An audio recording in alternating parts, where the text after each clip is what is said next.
call this budget workshop meeting of the Gorham School Committee to order. A couple of folks will be arriving late, so we'll get started. Is there any member of the public wishing to make public comment? Seeing none, we will move to our first agenda item, which is discussion regarding the proposed FY27 Gorham School Department budget. Excellent, thank you. So we're gonna go through the more detailed version of the budget here, the budget workshop meeting here. First thing we'll talk about is a Q&A document, just kind of go over some highlights. Again, this is a little bit of a warm-up exercise. You all do such a great job of adding questions at the end of each meeting. We'll just kind of add a couple of the ones that we highlight, but all of them are on, and actually I added them to the website now as well, so the public can see all of these at the same time as you're kind of creating them. There are 60 some odd questions in there, all with good answers and really great questions, so thank you for contributing those. We'll do that first, then afterwards I did want to take just a moment and remind us of our timeline and process, just so that folks can remember that this is not the beginning of the process. It might be a little bit for you all, but it's more close to the end of the process for all of us, so just wanted to share with you the process we've gone through thus far. Then I do have an updated budget summary sheet that we can review based on the reductions that were made at the last meeting. So you can see the impact those are having on where we're at in the discussion. It will also help to inform item number 6 on the agenda a little bit further on down the road as well. Then there was a request for some information from Gady around information that what would happen if we matched the $5,000 request, and so I've got that information to share with you. There was a request at the last meeting also for me to model a pay-to-play or modeling process, so that if folks wanted to consider looking in that direction, you'd have a better understanding of what would be, what the big items are to talk about and what the impacts might be fiscally, so we'll go through those as well. Then we'll have our annual wonderful conversation everybody looks forward to around fund balance, so you can better understand fund balance and history. If we have time at that point in time, then we can go into SIPS requests, which have been updated since our last discussion. And then the program extensions list, which has also been updated since our last discussion. Those could be areas, if you wanted to start continuing the TA process, that you could do that in those 2 areas, and then we can go from there however you'd like. So that's an overview of the agenda. Plenty of things to talk about, as is always the case this time of year. So I'll jump into the highlights of the Q&A document. So I just highlighted a few items that I thought people might be curious about. First one was a question about what is the minimum funding required to complete at least one painting project that would have a meaningful impact on a building appearance or maintenance. And Norm went in and said basically between $30,000–$35,000 would complete one wing at the middle school. So right now, with the reductions that we made last time, I believe we did put that down at 30,000. No, yes, 30,000. We went to 0. 0. Did we go to 0 on that one? You're right. You're right. It was 30,000. We went to movable equipment. Thank you very much. And that's, can I ask a question? Sure. For when we shift unused funds, does something have to, if something's zeroed in the budget, can it be shifted? We can always if make there's changes. a surplus? No, once the budget is approved. Oh, once the budget's Does approved? something have to be in the line? We can make adjustments throughout the course of a given fiscal year, absolutely. We tend not to do it in huge amounts. It's often small things that happen over the course of the year, but that's a possibility. So Yeah. something doesn't have to be in the budget in order that No. if there's a surplus? Yeah, we would just want to be cautious of what budget article, because the budget articles are approved by a certain dollar value.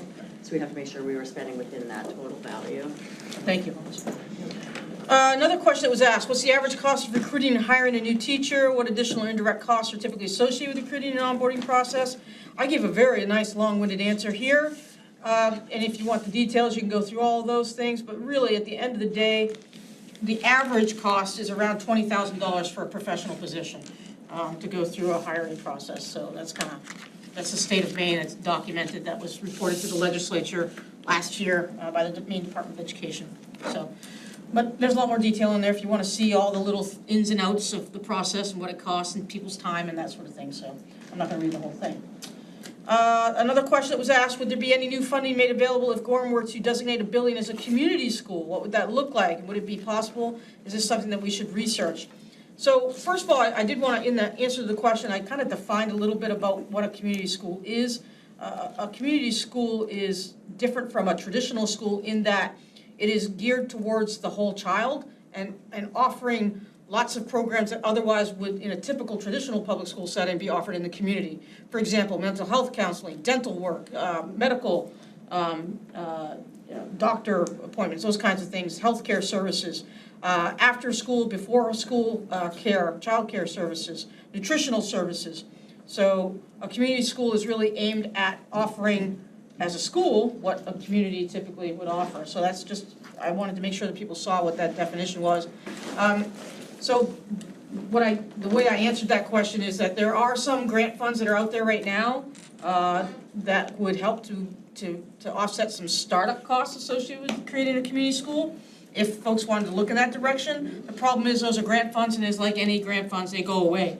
And so if that's something that the community wants to, or the board wants to pursue, that's actually probably an investment in the local dollars to make that a long-term investment. Like I said, there are some grant funds that would help offset initial costs, but they wouldn't be there for long, and then you'd have to carry forward those costs moving forward. The last question was, the state is covering the cost for ECSE, which is Early Childhood Special Education Programming. The schools will implement for 4-year-olds in 26, 27, and then 3-year-olds in 27, 28. Will the state continue to cover these costs going forward? Will districts be responsible for funding in future years? The answer is that, at least at this point, that is the intention, that the state will cover or continue to cover 100% of the costs associated with ECSE programming.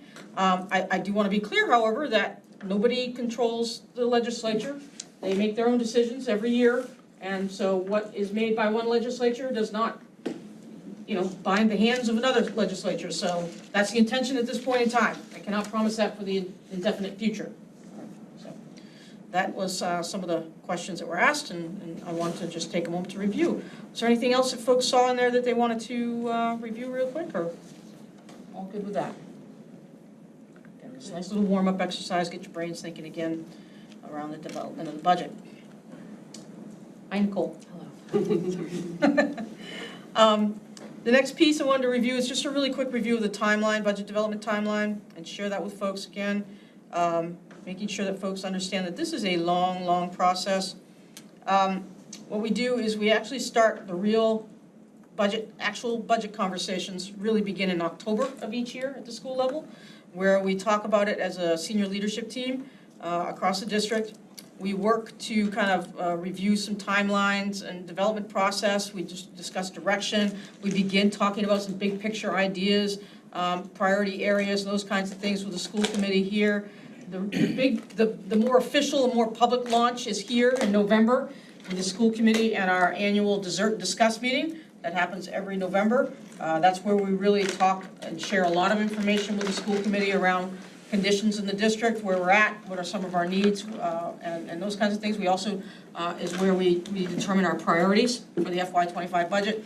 And oftentimes, sometimes we sometimes will set the target at that meeting. Sometimes we begin the conversation and set it at the next meeting. But right in that timeline is where the school committee also sets the target for the coming year in the budget development process. And then there's a lot of work going on behind the scenes with administrators. Each of the schools, program directors have to put together their individual budgets. They have to communicate internally between the schools and the program directors. Then all budgets have to come to my office for review, and Hollis helps to put them all together in a certain template format that we have.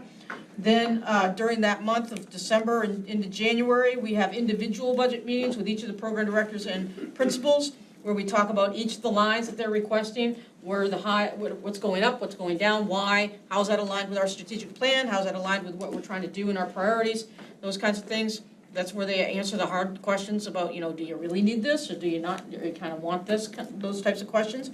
We kind of work our way through the process there.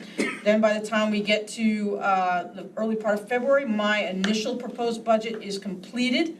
So I'm bringing all that forward and putting it together in a single budget. Sometimes I take everything that the DLT has requested, sometimes I don't. In the past couple of years, we haven't. We've been cutting pretty significantly from what the district leadership team has proposed, and so we bring that forward at the February budget, and then in February 11th at the school committee meeting, that regular one is when we share it with you and the school committee and with the public. That initial budget becomes public for the first time. And then we have where we are right now in those individual budget meetings, reviewing the total picture, the package, where do you want it to land, what are the pros and cons of different things, what comes in, what goes out, and making some of those hard choices and decisions. And then at the end of that process, it goes to the town council, and that's where the yellow is here. This is yet to come. So we would, we're gonna be voting on the budget on April 8th as a school committee. We then put a budget booklet together for the town council. The town council then gets the budget booklet, and we have a budget workshop with the town council that's scheduled for April 28th. We have a second one that if needed, we could do on May 5th. We haven't needed it the past couple of years. And then the big vote for the town's budget. This is when the town and the school approve the budget as a whole, but the town council votes on the budget on May 12th. And then whatever is approved that night goes to public referendum on June 9th. So a lot has already happened. There's still much work to be done, but a lot has already happened as well. So I just wanted to kind of place us in that timeline pretty effectively. So here we are, right here, nice and effectively, March 16th. So that's the overview. I wanted to share an update on the budget summary sheet. So this is based on your revisions made last time, where you reduced about 840,000 somewhere total dollars of the budget. I could give that. 871,500 dollars was reduced by the school committee at the last meeting. So this reflects those changes. Where we are at now, where we started was a 7.03% increase in overall expenditures. We're now at 5.46 overall expenditure increase. We're still yet to talk about revenues. This does reflect some changes recently though, because I did have some shifts in our 4-year-old program partnerships that did impact our state subsidies, so those adjustments have been made. And we still have yet to talk about designated fund balance. As you can see, that's quite a different number, 0 versus 1.3 million. So there's a lot there to talk about yet. And so I still wouldn't necessarily pay a whole lot of attention here just yet until we have that fund balance conversation. And this would be, when we get there, this would be the impact on the mill rate to taxpayers that we would anticipate. But that's still very, very early on those numbers because we have not yet designated fund balance to move forward. Any questions about that? The big news is we've gone from 7.03% overall increase to, or 7.3 overall increase to a 5.46% overall increase, having cut $870,000. Okay? Are we ready to move, kind of shifting gears? Shifting gears. Now we're moving into the homework that you all assigned me from the last meeting. So here's the first piece of homework was the GATE information that was requested. I did talk with Brooke, the request here, let me make that bigger. The request was to say what if we were to match the $5,000 that GATE is requesting from the town and put $5,000 in our budget as a matching, so there would be a total of $10,000 to work with. This is what she has proposed as how that would be utilized. She's only showing the school's version of the 5,000. So there would be a little bit there for a facilitator. Excuse me, a little bit there for stipends, a little for facilitator, a little bit for family engagement and facilitator. A little bit there for youth engagement facilitator. So there would be about 900 in stipends that would be in that. Then they would plan on a little bit of money for professional development and skill building, some educational opportunities. They would offer some good, a significant amount of funds for community meals, presenter costs, logo design, website domain, and newspaper advertising. And you can see some of the kind of notes over here on the right-hand side from Brooke about what each of those components mean. So that's what that looks like. I don't know what you want to do with that, or just keep right on moving, or do you want to discuss that at this time? Are there any questions about that?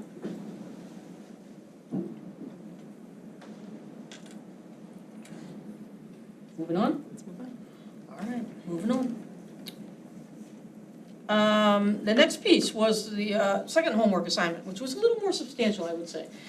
So this one was to take a look at what could it look like to incorporate either a fee-based or a pay-to-play, people often refer to it as, or a fee-based model for participation in extra and co-curricular activities at the schools.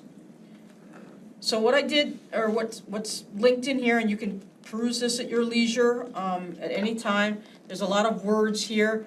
I'm basically just gonna review some highlights here, and then I'll get to the modeling itself and the monetary impacts.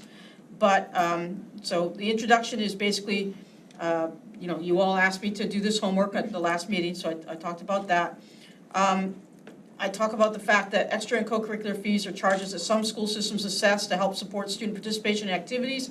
These can include athletics, performing arts clubs, academic competitions, field trips, other enrichment opportunities, all trying to get at a well-rounded educational experience for students. Something to be talked about is that school districts approach these fees in different ways depending on community values, available funding, and local budget priorities. Some districts choose to charge these fees to offset some costs, all the way to, on one end of the spectrum, to not charging any fees. And traditionally, we have not not formally charged any fees, although there are some sports that have fees, and I'll show you that in a minute. Others fully fund them with operational budgets. That's kind of what we've done in the past. I included a section in here to talk about that there are already existing costs for families in Gorham that participate in these kinds of activities. I gave a couple of examples. One was a field hockey example, where a student has to purchase the cleats, the shin guards, the mouth guards, safety equipment, estimated cost about $450 per year. Also, the families of those players, most of which attend the games, they have to pay to get into the games.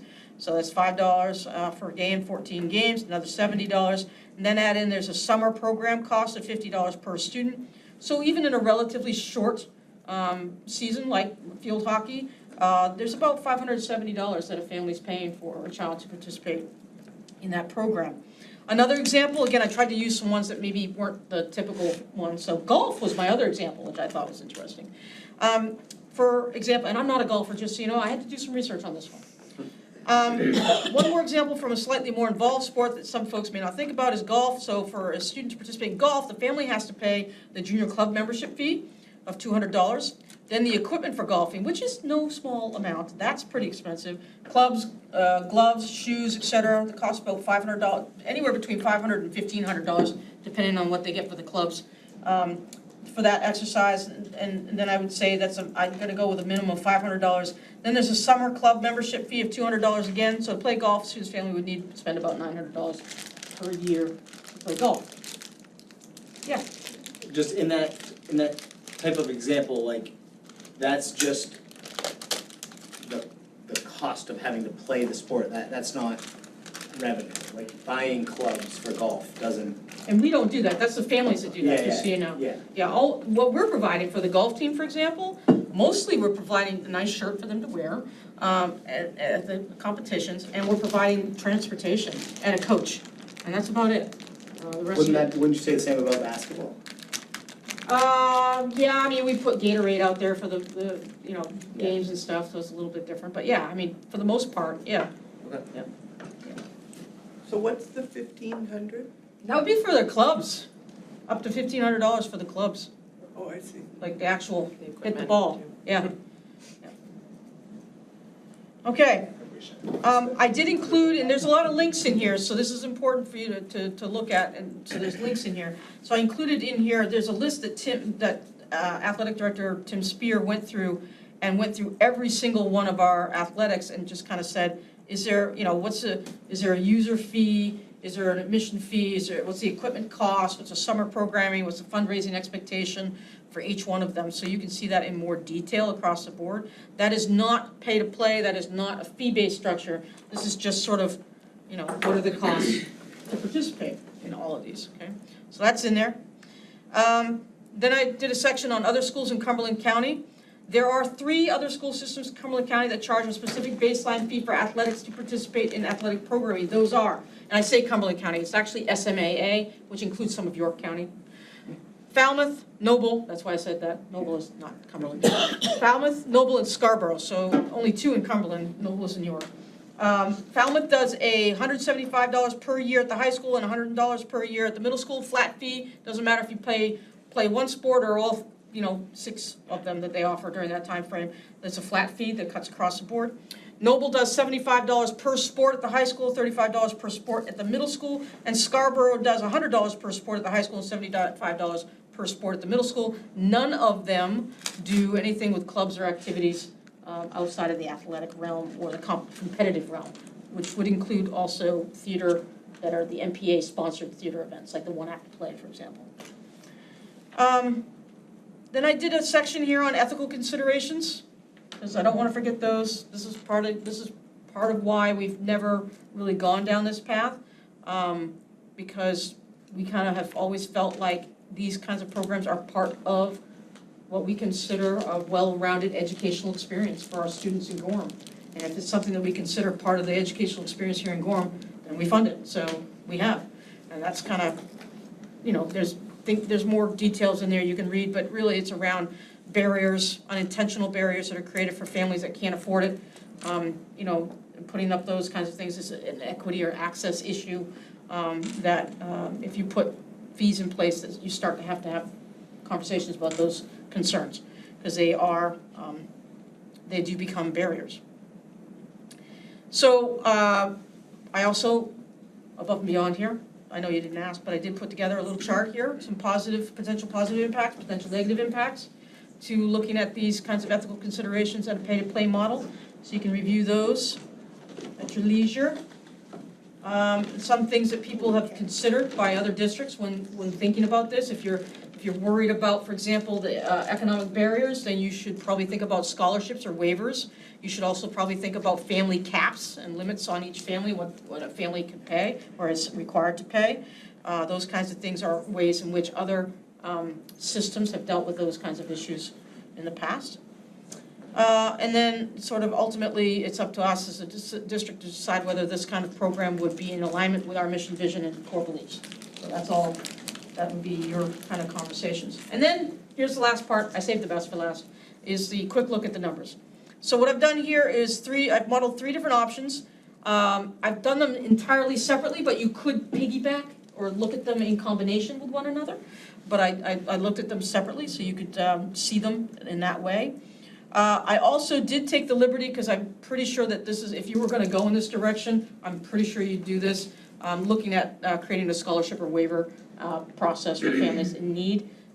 So I did take the liberty to do that. I estimated that at 23%, because that's a percent of families we have a free reduced lunch percentage, or socioeconomically disadvantaged families in the district. So that's what I did with that. So I've kind of outlined 3 different ones. Now, I'm going to click on the details, but then I'm going to go back. Really, this is the summary piece here. But I'll click to show you that there are details behind each one of these. So there's a spreadsheet here. There's a flat fee option that I created that was $100 for the year, flat fee. And again, I'm just kind of trying to think of quick math, because if you wanted to go higher, you could do the math in your head a little bit, and if you wanted to go lower, so I used $100 there. So that was one flat fee per year, per person. Then the next option I looked at was option 2, which was per activity. In other words, looking at each season, and if a student played in the fall and they played again in the spring, then they would have twice, you know. And I looked at that. What I created there was a system in which it was, I think it was a $100. Hang on, I've got it right here. $50 per. And again, that's relatively easy math, so if you want to double it, you could. If you can move that around, but it was $50 per. And then the option 3 was to look at co-curricular, which is our clubs and those kinds of activities. And so I did the math there. What I did in those ones was at the high school, I used a $30 per student per year, so a flat fee of $30 per student per year, and a $15 fee per student per year at the middle school. So you can see each one of the details is in here, but I'll go back to the summary information. So what you can see here is that for the flat fee per year, anticipated expenditures would be about $54,835. Some of that would be, I included in the expenditure the waiver piece. So there's a waiver, there's a software fee in all of these that would go across. And then there's an admin assistant, either a full-time or a part-time. In this case, it's a part-time admin assistant because it's a flat fee once per year, a little easier to manage, easier to track. So that would be the expenditures associated. Your revenues would be here at about $114, again at $100 flat fee across the board. And so what you would benefit is total, after all that work, about $59,000. The per sport fee, you're gonna see an increase in expenditures here because I think it's more complicated to track. And so I basically put a more administrative assistance in there to do so. Your revenue was a little low, and you actually wound up in the, that doesn't quite work out there somewhere. I must have done a waiver piece. But anyway, it wasn't much. I think that should be positive. Anyway, it's not much. The spreadsheet would do a better job than that. I think I need to change that number. But your co-curricular fee, looking at that, you'd be expenditures about 34,000, you'd have revenue of about 24,000, and you'd be in the hole there as well. So again, what I noted in here is that you could look at these individually, or you could stack them, like if you wanted to, you could say, well, I want to do a flat fee per year, and I want to do a co-curricular fee, and kind of put them together in that sense. If you did that, though, you want to consider that maybe you might then need the full-time administrative assistant to do that. And so you might add the expenditures, but you're also going to add the revenue. So, I did a little calculation there that you could sort of follow along in that paragraph. So that's all in there. You could also, if you wanted to, play with the monetary amounts. Like I said, this is a $100 flat fee. You could do $175. You could do $200. You could do whatever you want to do in that. This is a $50 per sport fee.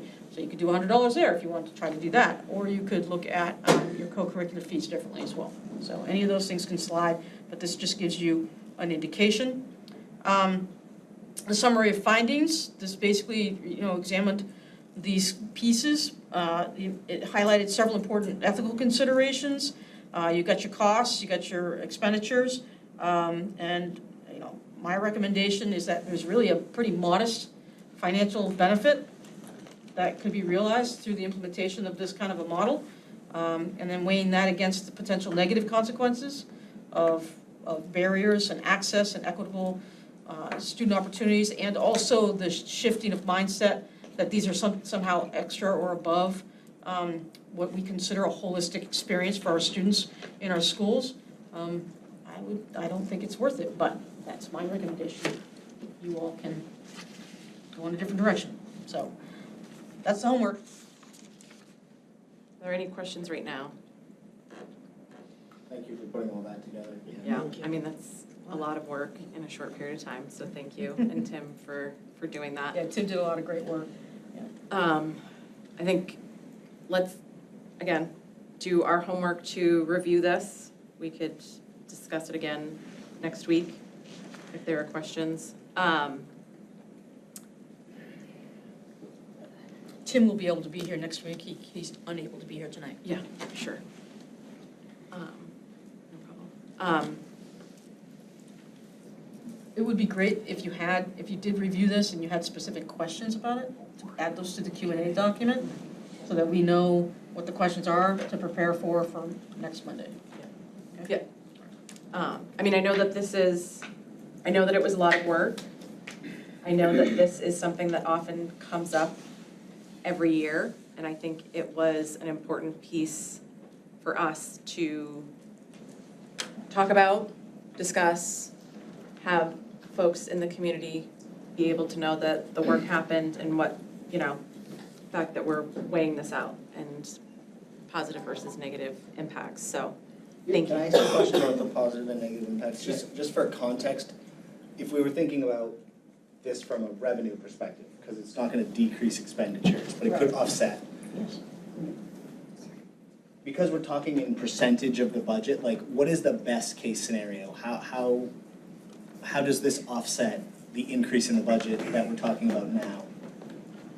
Well, I mean, I think the scenario that offered the largest revenue stream back was the first scenario, which is a flat fee for just one time kind of flat fee set. The way that I estimate it was $100 per student. I think with that, you were looking at somewhere around, $60,000 in revenue, which is it's not even a teacher. That's not a full teaching position. So 60,000 is, About 2 cents on the mill. yeah. Yeah, because a cent on the mill is about $30,000 roughly.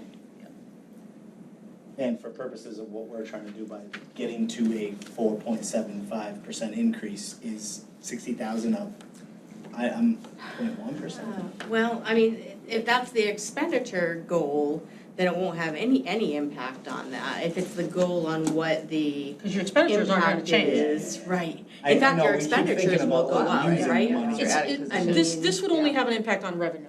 And the only impact on revenue then would be to offset taxpayer expense, which, as she just described, is 2 pennies for what that first scenario was. Now, could you jack up that fee and go to $200 and double your amount and make it 120? You could. Okay, so, All right, we'll yeah. Thank you. Heather, do you know how long those other districts have been running the program that way? yeah, well, I can tell you that Falmouth has been doing it and Scarborough both, the two of them. I'm not as familiar with Noble, Tim might know a little bit better on that. But those have been doing it for quite some time. I would say probably since just after the first initial recession that we had back in 2008, 2009, in that timeframe.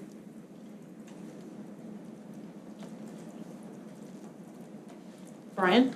I don't know if it has any bearing on this athletic conversation, but I am happy to announce that the staff beat the seniors 84-42 in the basketball fundraiser. With any injuries? None reported. Maybe tomorrow. Very You might have exciting. to- you might have to that sit out announcement. tomorrow, they won't be able to leave. And Yeah, we're if the number thinking we of raised subs about $1,500 for Camp Sunshine, so. Oh, Yay, nice. thank you. Want us to send some subs your way? You might need them. Yeah. All right, Awesome, okay. we good? Fund balance. Well, we're cruising. There we You go. ready to put the fun in fund balance? I used to think it was Every fund year. balance when I know, first love that started. conversation. I love that conversation. Let's do it. All right. No, we've all been there. All right, take it away. Please feel free to ask questions as I go through these slides. Some of you have seen it before, others have not. I've broken it down to a very kind of granular level because I want to make sure that folks understand what fund balance is in the two different kinds of fund balance and what the impact is when utilizing fund balance. So first slide is very simply, what is fund balance? And fund balance is simply the total accumulation of operating surpluses and deficits since the beginning of operation. So that includes revenues and expenditures. If we receive more revenue than expected, and we spend less money than we expected, then those would both result in a positive fund balance. GAAP fund balance is the first one I'll review. GAAP stands for Generally Accepted Accounting Principles. They're standards that encompass the details, complexities, and legalities of business and corporate accounting.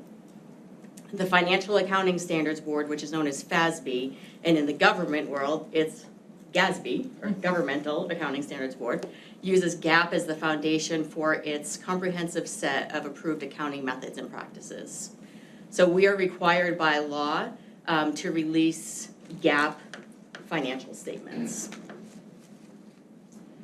There are 10 principles of GAAP, and while this seems really boring, they're all very important. So there's a principle of regularity, which means that accountants strictly adhere to established rules and regulations. There's a principle of consistency, meaning that consistent standards are applied throughout the financial reporting process. The principle of sincerity means that accountants are committed to the accuracy and impartiality of financial reporting. The principle of permanence of methods means that consistent procedures are used in preparation of all of the financial reports. Principle of non-compensation means that all aspects of an organized all organized performance, rather positive or negative, are fully reported with no prospect of debt compensation. Should have these memorized. What's What does that actually mean? What does that mean? So we're not paying off our auditors to report our financial statements, good or bad, Oh, that we would compensate someone for fudging. right? Fancy way of saying you can't pay them off. Right. Yep. Principle of prudence means speculation does not influence the reporting of financial data. Principle of continuity means that the asset valuations assume the organization's operations will continue. This one, I always feel like I have to say the syllables very slowly, but it's principle of periodicity. I even wrote it by Phonetically, syllable. look at that. Yeah. Reporting of revenue and expenditures really are divided by the standard accounting periods, such as fiscal quarters or fiscal years. Principle of materiality just means that the financial reports will fully disclose the organization's monetary situation. And principle of utmost good faith means that all parties are assumed to be acting honestly. All right, yep, so that was a quick blurb on GAAP fund balance, and I'll give you some numbers on fund balance once we get done talking about budgetary fund balance. So budgetary fund balance is exactly what it sounds like. So if you have, in this example, budgeted revenue of $10,000, but we received $12,000, you have a $2,000 net budgetary revenue. If at the same time you had budgetary expenditures of $10,000, but you spent $7,000, you'd have a net budgetary fund balance and expenditures of $3,000. And when you add those two, you'd have $5,000. Now, we do this in obviously a much greater level because we're talking about near $60 million, but that was my easy example to throw up there. So the major differences between GAAP and budgetary fund balance methods are that GAAP fund balance includes costs that were committed and due at the end of the fiscal year. That's really important. So the two things that make that up are teacher salaries and benefits. When our school year staff leave after, in summer, mid-June. June 30th. June 30th, they've committed they've already fulfilled all of their responsibilities. They've done all of the work. But their pay is spread over in July and August. July and August isn't budgeted until the next fiscal year. So the cost of summer salaries puts us at a deficit balance. If we had to pay those all out, we would have a deficit balance at the end of the year. Now, we have very few people who choose to be paid out at the end of the year, but we do have some. But we do have to recognize that as a liability. We owe them the money. The other thing that is factored into that are open purchase orders or encumbrances. So open purchase orders, you might have a purchase order that was issued because you intended to order goods or products, and for whatever reason, they didn't get ordered, but you're going to. So that encumbrances aren't recognized by GAAP. It's something that's used just in primarily schools and municipalities. We try to limit the amount of purchase orders from year to year because frankly, all the orders should be done during the school year. If you need something during the school year, it's placed during the school year, and then it's closed and paid and off the books by June 30th. But it doesn't always happen that way. And Norm operates a little differently. Yeah, Norm's not just a little bit different because his work often has to happen in the summer. So it's not like ordering supplies or textbooks. We know that there are projects in his budget for the current year that might not be able to start until the start of the next fiscal year. So a purchase order allows you to hold that money in place. But it has to be a valid, you need to have a quote, you need to know who you're doing the work with. It has to be a valid purchase order. It can't be used just to reserve money from year to year. So budgetary fund balance excludes the remaining pay that we owe teachers, or school year staff, I should say, in general, for the work they perform before the end of the fiscal year. So I just explained this in the previous conversation, but at the end of the school year, teachers have fully satisfied their obligation for the year. But because they're not paid till July and August, we're understating our expenditures in the current year. Okay, and same comment about the purchase orders. So this is the FY25. We actually just received our financial reports, I think on Tuesday or Wednesday, after the last meeting that we had. So what you can see is on a GAAP basis, we operate in a deficit. We do not have a positive dollar value at the end of the year. But there's a reconciliation between GAAP and budgetary. So when you back out the cost of accrued teacher salaries, that's $5 million because it includes the benefit package, it includes all of the compensation. You back that out, your budgetary fund balance is $4.1 million. I will say our financial statements are written on a GAAP basis. So we have 4 official financial statements They are all on GAAP. The only time budgetary is ever mentioned is in this one little blurb right here, and it's the notes to the financial statements. So keep that in mind as well. So next slide, here's a summary of the last 10 years. So not to be alarmed, this is not new to this is not a new place for us to be. As far back as I started here in 1998, this is how we have operated. We have operated on a budgetary basis. It used to be far more common than it is now, but you can see here with the history that we have had a deficit balance for as long as I have records for. So what you'll see here is you'll see the fiscal year, the unassigned fund balance. So that means exactly as it sounds, it's fund balance that's not assigned for any particular task. So we have $2.7 million at the end of FY25 in unassigned fund balance. That is the pot that traditionally you guys will choose how much you want to spend or apply towards the next year if you choose to do so. Then there's $42,993 that belongs to adult ed. And then nothing until the assigned for subsequent budget year, so we have that 1.355, it's okay, that we assigned to the FY26 budget as a revenue source.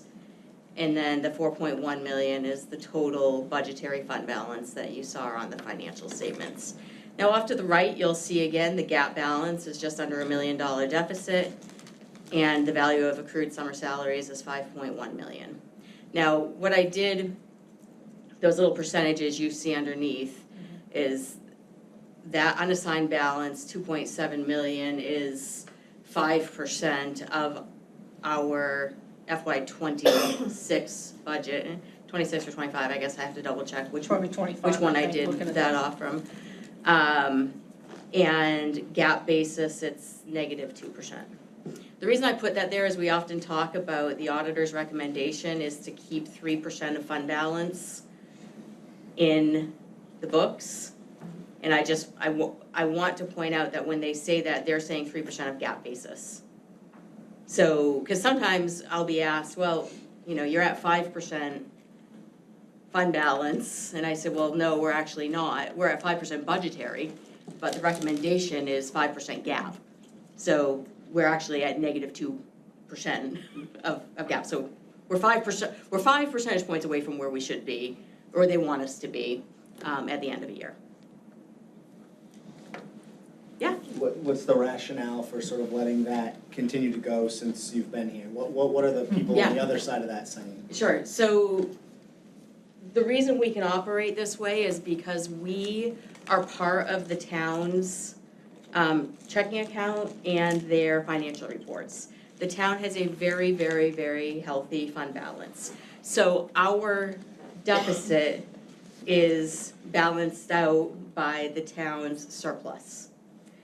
And if we were to try to reconcile that, it would mean that we would have to raise taxes or find another financial tool to be able to build that up. And the feeling of prior boards has been, with a swipe of a pen, we just increased our budget by millions of dollars, but we're getting nothing in return other than a financial report that that looks better. So that's why we've continued to operate that way. If the town as a whole Yeah. were to ever be in a place where it was not as healthy as it is in its fund balance, it could have impacts on things like bonding and the percentage rates that were issued and those kinds of things. Right now, that's not the case, because the town as a whole is in very good financial standing. So there's really no impact at this point, at this level, with the town in terms of those kinds of negative impacts that might occur as a result of having, a negative kind of situation here. However, like I said, then if that ever changed, then there would be perhaps negative consequences. But Hollis is exactly right. The only way that you resolve this issue and move to a fully GAAP basis on a budget is you would, for this circumstance, you'd have to add $972,000 to our FY27 proposed budget with a swipe of a pen and not change anything. You're not getting any new programs, you're not doing anything, you're just adding money to the tax base and the taxpayers, and that would be really hard to explain. And that's just to get us to even, not That's just the even. 3% more that Correct. they were Right. getting. Right. Right. And that's why, for those of you who have been here before, we kind of joke, whenever Heather will say, I'm gonna have Hollis talk about fund balance, and we kind of wink at each other because, you know, my opinion on fund balance is Don't spend it. very different than, every other person probably that, you know, looks at these budgets. So it's one of those things, I don't say this as a scare tactic, I just want you to understand what all of this means. You guys are the decision makers, and whatever decision you make, you know, you'll have my support, I need you to understand what it all means before making those decisions. So I do go into a little bit more, and the rest of the slides won't take too long, but I do wanna make sure we touch on them. So this is continuing with the deficit gap balance. You know, if we were a publicly traded company, our stock would be negative. So these are just little things to think about. If we went out of business tomorrow, we'd have to take out a loan to pay our teachers for work they did in the prior year. Standalone school units, so RSUs or municipal school units who aren't combined with their town, cannot operate with a negative fund balance. We're only in the position we are because the town of Gore on municipal side has a healthy fund balance. And we've had an agreement for many, many years to report jointly. So, yeah, I guess that was the last bullet there too. Consequences of a deficit fund balance. So our financial reports, as I mentioned before, they indicate on every financial statement that we operate at a loss. Those reports are reviewed annually by the state of Maine. They're reviewed with the full school committee, town council. They are a public record. Financial reports are provided when issuing debt, which is bonds and leases. In fact, every time I do a bond rating presentation with S&P and Moody's, they do ask about this. And we're able to describe it and explain it the same way I just have. We net it with the towns, but they do ask. Continuing to operate a deficit balance, I have to say, you know, it shows financial weakness and potential risk to lenders and could have an impact on borrowing. Uncomfortable words, but truthful. So applying budgetary fund balance to a future year budget is literally just to mitigate the impact on the mill rate. When we apply a budgetary fund balance as a future year revenue source, we create, you know, a larger deficit. We have a bigger gap to fill. And the amount of money we apply to a future budget also impacts the town's capital part 2 funds, which I will show you as well. I also linked in here an article just to show we're not alone. Our good neighbors to the east are struggling with this right now. The headline on March 10th's paper was that South Portland schools could cut nearly 80 positions. And in that article, Heather, would you mind opening I that? Could you absolutely just can. click and control and click is what you have to do on that one. Oh, I don't know why. I don't know if it's gonna let me. This is a Mac, not yours. Okay, hang on. I have to control. Yeah, click? control click. I don't know why it is that. Open. Command. That's what I did. Oh, Let me okay. try it again. Let me try. All right. Well, that's all right. What I can Yeah, just. it's not doing it. Okay, that's all right. What I'll do is, A lot of I people just read that article highlighted- anyway. I don't think it was. That was pretty good news. so I just highlighted a couple of things in it. One says South Portland could cut 78 positions from next year's budget, including 42 teaching jobs to hold the tax rate to 6%. And then it further says South Portland schools need to find it more than $3 million in additional cuts to meet the target increase without the safety net it typically had. The department's savings have been depleted in the last 6 years, in part because it's been used to lower property owners' tax burden in prior years. So they had, like in 22, they had about $6 million in positive gap. They're reconciled positive gap, and they're at a point now where they don't have any more to apply. So they're in a position where they have to cut almost 80 jobs. Yeah, they were consistently using a large Yeah. portion of that. Yeah. What was their thought process, just to keep the taxes down? I'm sure, We've also had a huge I would drop in think so. enrollment of like. 300. Yeah, 300 students, Yeah. so.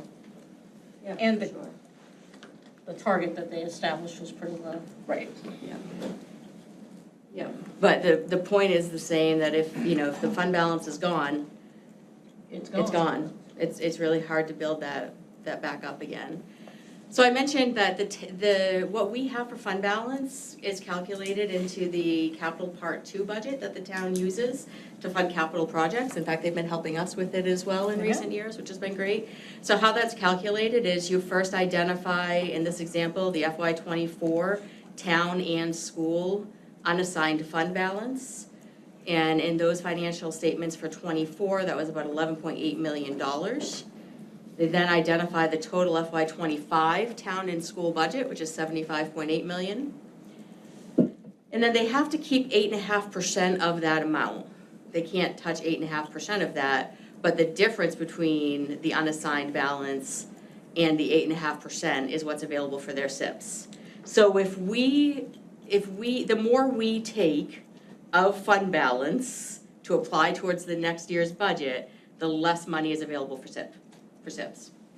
Because it's all based on that number one number. So, if we took another, say we got really excited and took $2 million of that budgetary fund balance and we wanted to apply it to a future year, that would be less money that the SIPs budget would have. So it does have an impact that way as well.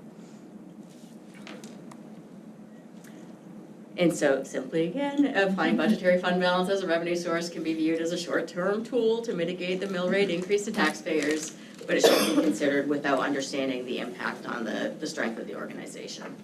And I am happy to answer any questions. It is gloomy enough outside. Did I have to do this tonight? That was not bad. Yeah. It's always a really good informative conversation, and even though I've seen the lights on for the folks that have been here for a couple years, and I think you're actually starting to grasp it at this point.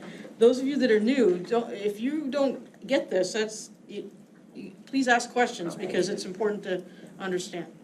Does the town council set a goal for what the minimum fund balance they want to maintain? Just that 8.5%, I think that's their way to establish what they have to set aside. So that 8.5% calculation, right here. It's in the charter. It's in the charter.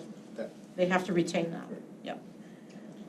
And I will honestly say, we've made it a point to have this conversation with, the school committee and the town council explicitly about fund balances and what this all means.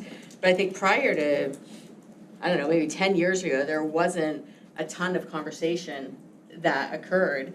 It was just something that happened during our budget process. And you can see, it was probably right up in here.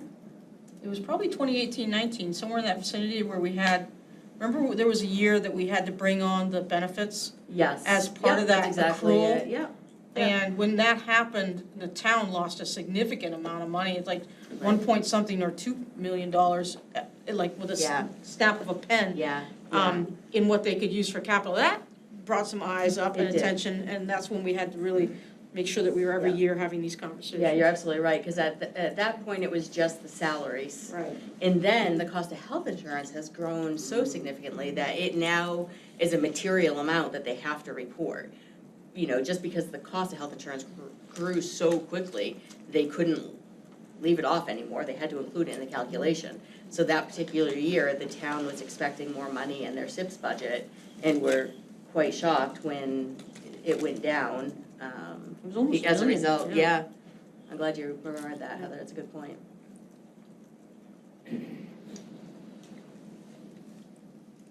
Any other questions?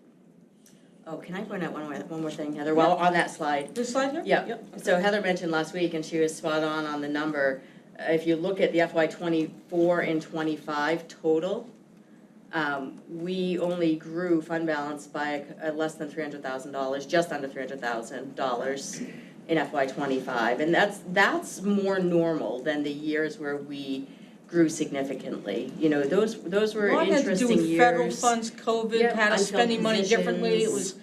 unfilled positions. It was a lot of struggle during these. It wasn't good. Right. But one of the results was we had some monies at the end of the year. And we usually target for right around 350,000. I start looking at it, I get uncomfortable if it gets lower than that because we're a $60 million budget. So to come in at only $300,000 at the end of the year, that's tight. That's very tight. Because we don't have contingencies, and we do build a line item budget where every penny is accounted for when you start the year. So you have to keep really close track as the year progresses on what your unexpected costs are, so that you can manage it and come in with something at the end of the year. And just to add for the new folks, that's what we're looking at in the finance committee meetings when we go every month and we look through each of the articles and how much has been spent down, like that's that check and balance of like how close are we getting? So we watch it go down, or up, how much has been spent out, really, so.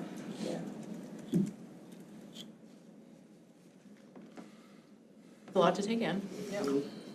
And there's nothing, I mean, using the budgetary fund balance to offset taxpayer expenses is perfectly legal to do. It's not, it's just that there are implications to it that, and there's a bigger picture with understanding the gap balance piece that people, we want to make sure you're aware of as we go forward. I mean, I just now get this. It's taken me a long time. Yeah. It usually takes a couple times to sink in. Yeah. It does, So- it really does. I mean, this will be linked in, it is linked into the agenda, so feel free to take a look at it as many times as you need to and reach out with questions. And I wouldn't even say that, I mean, you could come up with questions that stump me. It is complex. I've just tried to break it down to a level of understanding here that kind of highlights the important aspects.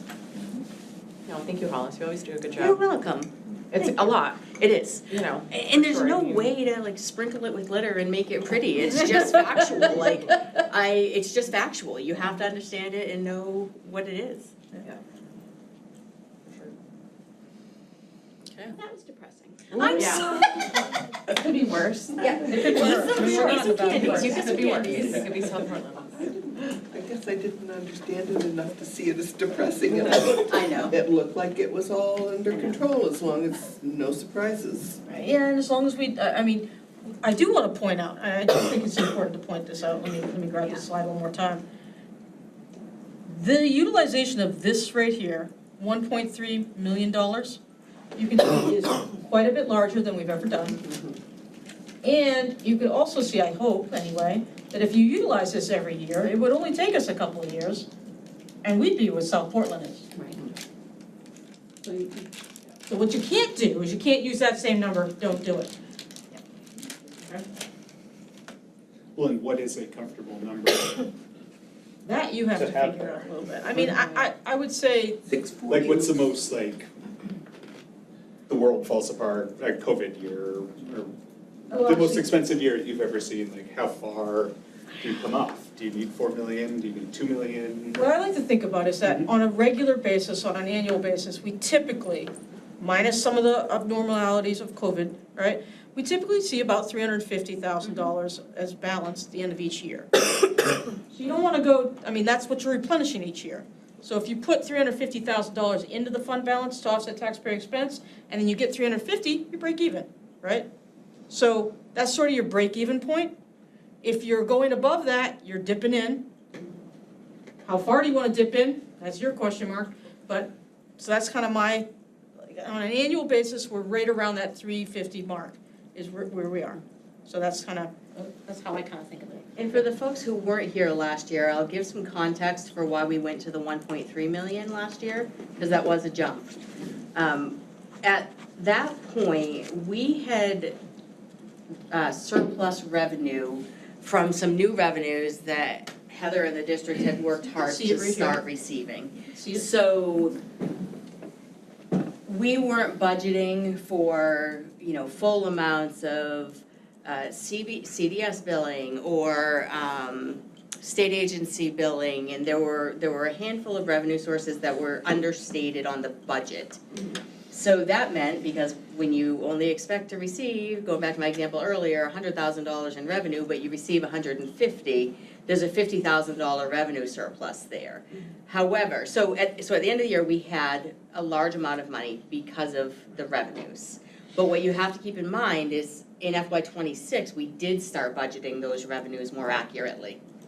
So now that it's recognized as a revenue source, there are not going to be surpluses at the end of the year because our goal is to hit them, but there might be some that we come in lower.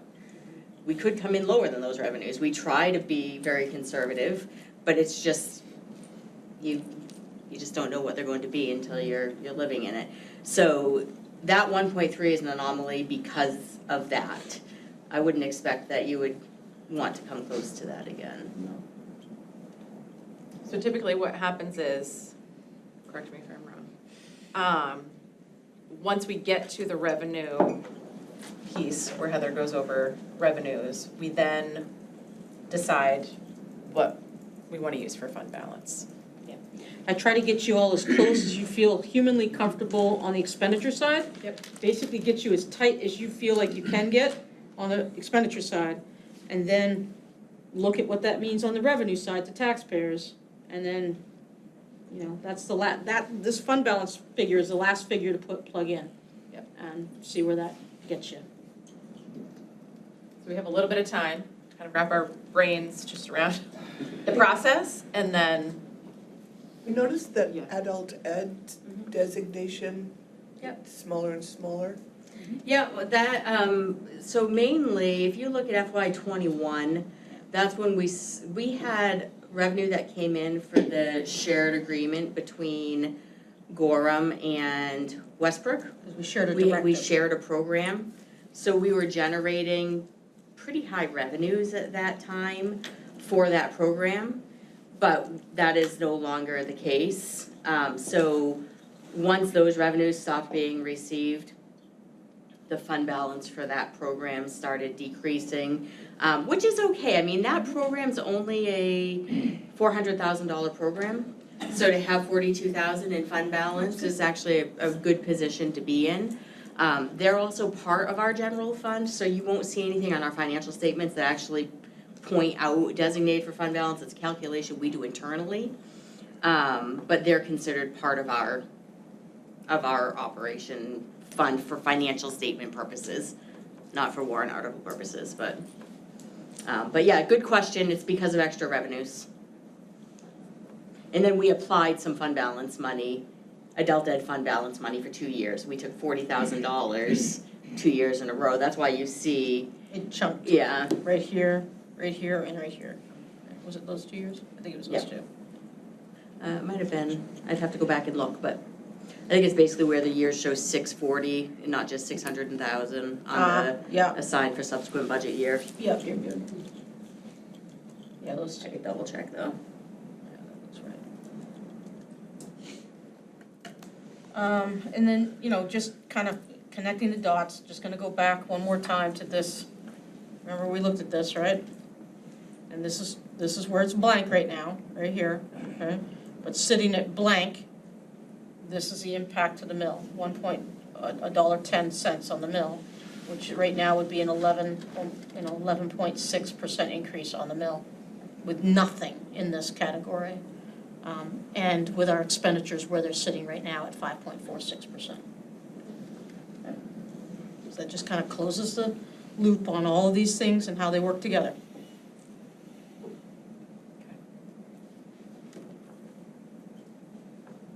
any other fund balance questions you think of right now? I think I know the answer, but, so just to be clear, if something unexpected, catastrophic happened, that's kind of our emergency fund, but we'd have to go through the town, it'd have to be approved through the voters, it's not just something that we could dip into. You can't, no. Right.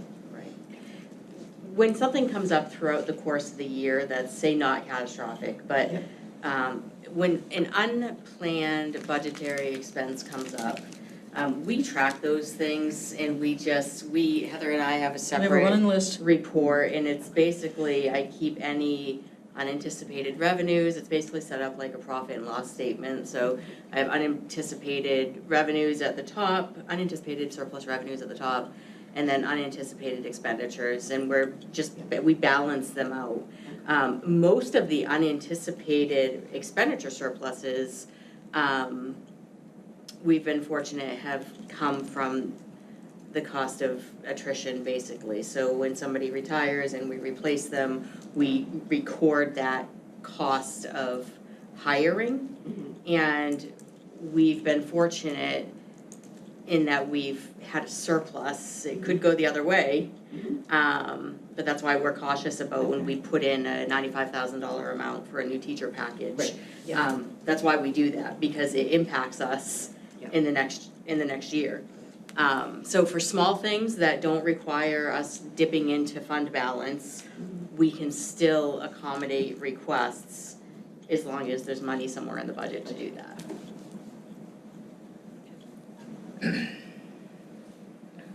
Ready to move on?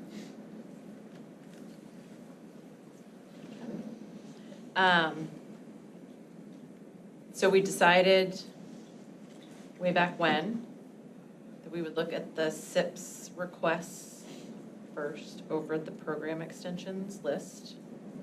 Is everyone still good with that plan? Can I ask a clarifying Anything you want. context question to make sure I'm understanding where we are as we go into our next set of what I assume are gonna be cut discussions? Right now, after the last meeting, we got to what would be, if we ended now, a 5.46% increase, Yes. which means we went down from the original proposed budget, which would have been a 7.3% increase, to a 5.46% increase, which is a 1.84% reduction as a result of last week's meeting. Yes. At a time where it felt like we were being told that it'd be almost impossible to cut anywhere, we found almost 2%, which was on the higher end of what I think we thought was possible when we assigned the homework of, let's see what 1% looks like, let's see what 2% looks like. So we got to almost 2% of a cut. If we are trying to get from 5.46% to our stated goal of 4.75%, How much more do we need to cut? Is that what you're? is it correct that we need to cut $410,000? Yeah. I think I'm gonna have Paulus that's the do the number. calculation here real quick, but I think you're in the ballpark, yeah. Good man. Fat fingers here. I think it's your bracelets. It might be. Can't take those off. 4.75%. That was the Yeah, stated did you goal. say 409,000 is the, yeah. 409 Yeah. rounded up to 410,000. Yep, So- 410, exactly. So And that's First- between operating and capital improvements, correct? Yeah, because the 5.46 is the total overall expenditures. Now, if you were looking at just operating, that would be a different calculation. But if the total overall expenditure goal is 4.75, that's the number we would have to cut. So first, really good work. Yeah.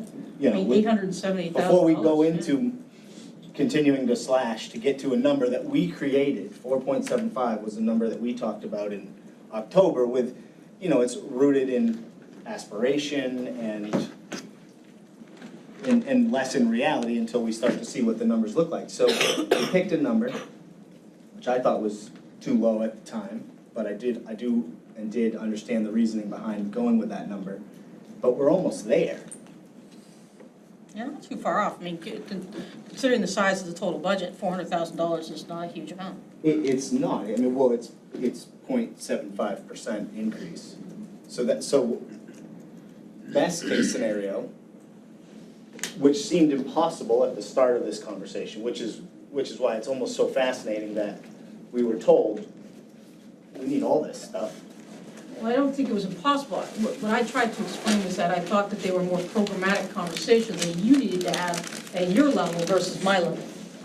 So that's, I didn't think it was impossible, I just think that it was more, there were programmatic kind of conversations here. Like, for example, part of how we did that last week was reducing some SIPS requests, which originally had been something that you didn't want to see at all. So that's part of it, right? Also, part of what we did is we took a closer look at class sizes. You know, and we did go a little high on class sizes, so there was a little squeeze there. We also took a look at a little closer look at the case numbers for our math labs at 2 of the elementary schools, and so there's a little bit of squeeze there. Those are programmatic kinds of things that if you're okay to increase and tweak with those things, and you understand the implications of those, and you're good with that, then that's good, we can go forward with it. But those are conversations that needed to be had at this level instead of my level. That's the difference. Yeah. In humble opinion, we do need all these things. There's just no money. Like, and it's how much money people will be willing to give up. We all want all of these things, because we need all of these things, but we cannot afford all of these things. So, Yeah, it was good work last time. Yeah, and well, that's, so, Yeah. we don't need to replicate that efforts. We did the really heavy lift last week, which didn't feel, I mean, it was weighty, but it wasn't like, it didn't feel like impossible, as I thought it might, trying to get from where we started to where we were trying to go. So I guess I just wanted to recognize, one, that my math is correct, and two, Yes. that we did a really good job, and we Yes. don't need to kind of bring that same vigor to these cuts. I'll get off my soapbox. I think Yeah. for me, kind of for that reason, like kind of thinking through exactly what you just said, when I look at the SIPs list, what's remaining that's not been stricken, I personally don't find anything on there that I want to cut. So if that helps in terms of moving through, I don't know if we take a straw poll of like, is that how we're all feeling and then move forward that way, or that's just where I'm sitting, if that helps, and how to proceed. When we look at this list, the items in red are the things that we did reduce last time. And then these items that are gray, so Tractor Village, and then these items here are the ones that remain. And I do have to slide it over for you to see the fiscal year impact and what the costs are here. So I know last week, we did, we had an opportunity for Heather to go through what she presented. I don't know that I did the best job of allowing us to ask questions or have a discussion in between each of them. So with that, I just want to make that statement. I also want to say, once we get to a place where we've gone through kind of these reductions, and I guess we can decide when and if it's after we go through this piece between the program extensions and the SIPs, if folks have items that were previously cut that you want to bring back to the group. Again, just to reiterate, in order for that to happen, it has to be majority of folks need to approve of that. So we would do another straw poll for, any one of you can say, I want to revisit X. You make that statement, we straw poll it. If there is a majority to revisit it, then we discuss it again, and then we would, again, straw poll vote on that. So we could do that at that point. We can wait till we talk about revenue. I mean, I don't want to get to a place where we've had the revenue conversation, and then all of a sudden there's like, a ton of things, I just want to be mindful of that. But just in the back of your minds, know that is an opportunity. With that said, and what Michelle just offered, as we look at this SIPs list, how are folks feeling? Are there still questions that remain about some of these items that Heather and Norm can answer for us tonight? Do we want, I guess, one of, or two options are we go through them individually and straw poll them, or if we all feel like looking at this, if questions need to be asked, they're asked and hopefully answered, then we can decide that, nope, this is good, and then we move on to the program extensions list. So I'll stop talking, let you absorb all of that information that was said, and see if folks have thoughts about that, questions about that? So I have a couple thoughts, and one thing that I think Heather has done a very good job of trying to prepare us for is that when both of these mobile classes are in the high school, operations is going to be much more expensive because it costs a lot more money to educate high schoolers than it does when they're in K-5 in middle school. So knowing that we're gonna have much bigger operational demands in the future, I think it's really important that we look at all these SIPS projects, knowing that once the bubble classes are there, and we're having to decide between social studies teachers, or language teachers, or math teachers, or any of the other teaching positions are gonna have to be increased to do what we have to do for the students to graduate. We're gonna be telling Norm, like, sorry. Like the painting was one that I would like to revisit, because we haven't painted, we haven't done those basic maintenance things. And it's gonna be even harder to do those basic maintenance things. You know, if you think it's hard to do it this year, wait until the bubble classes are both in high school and we have to do that operational side. So I'm not upset about where we are in the budget. So CPI predictions for FY '27 is about 2.5%.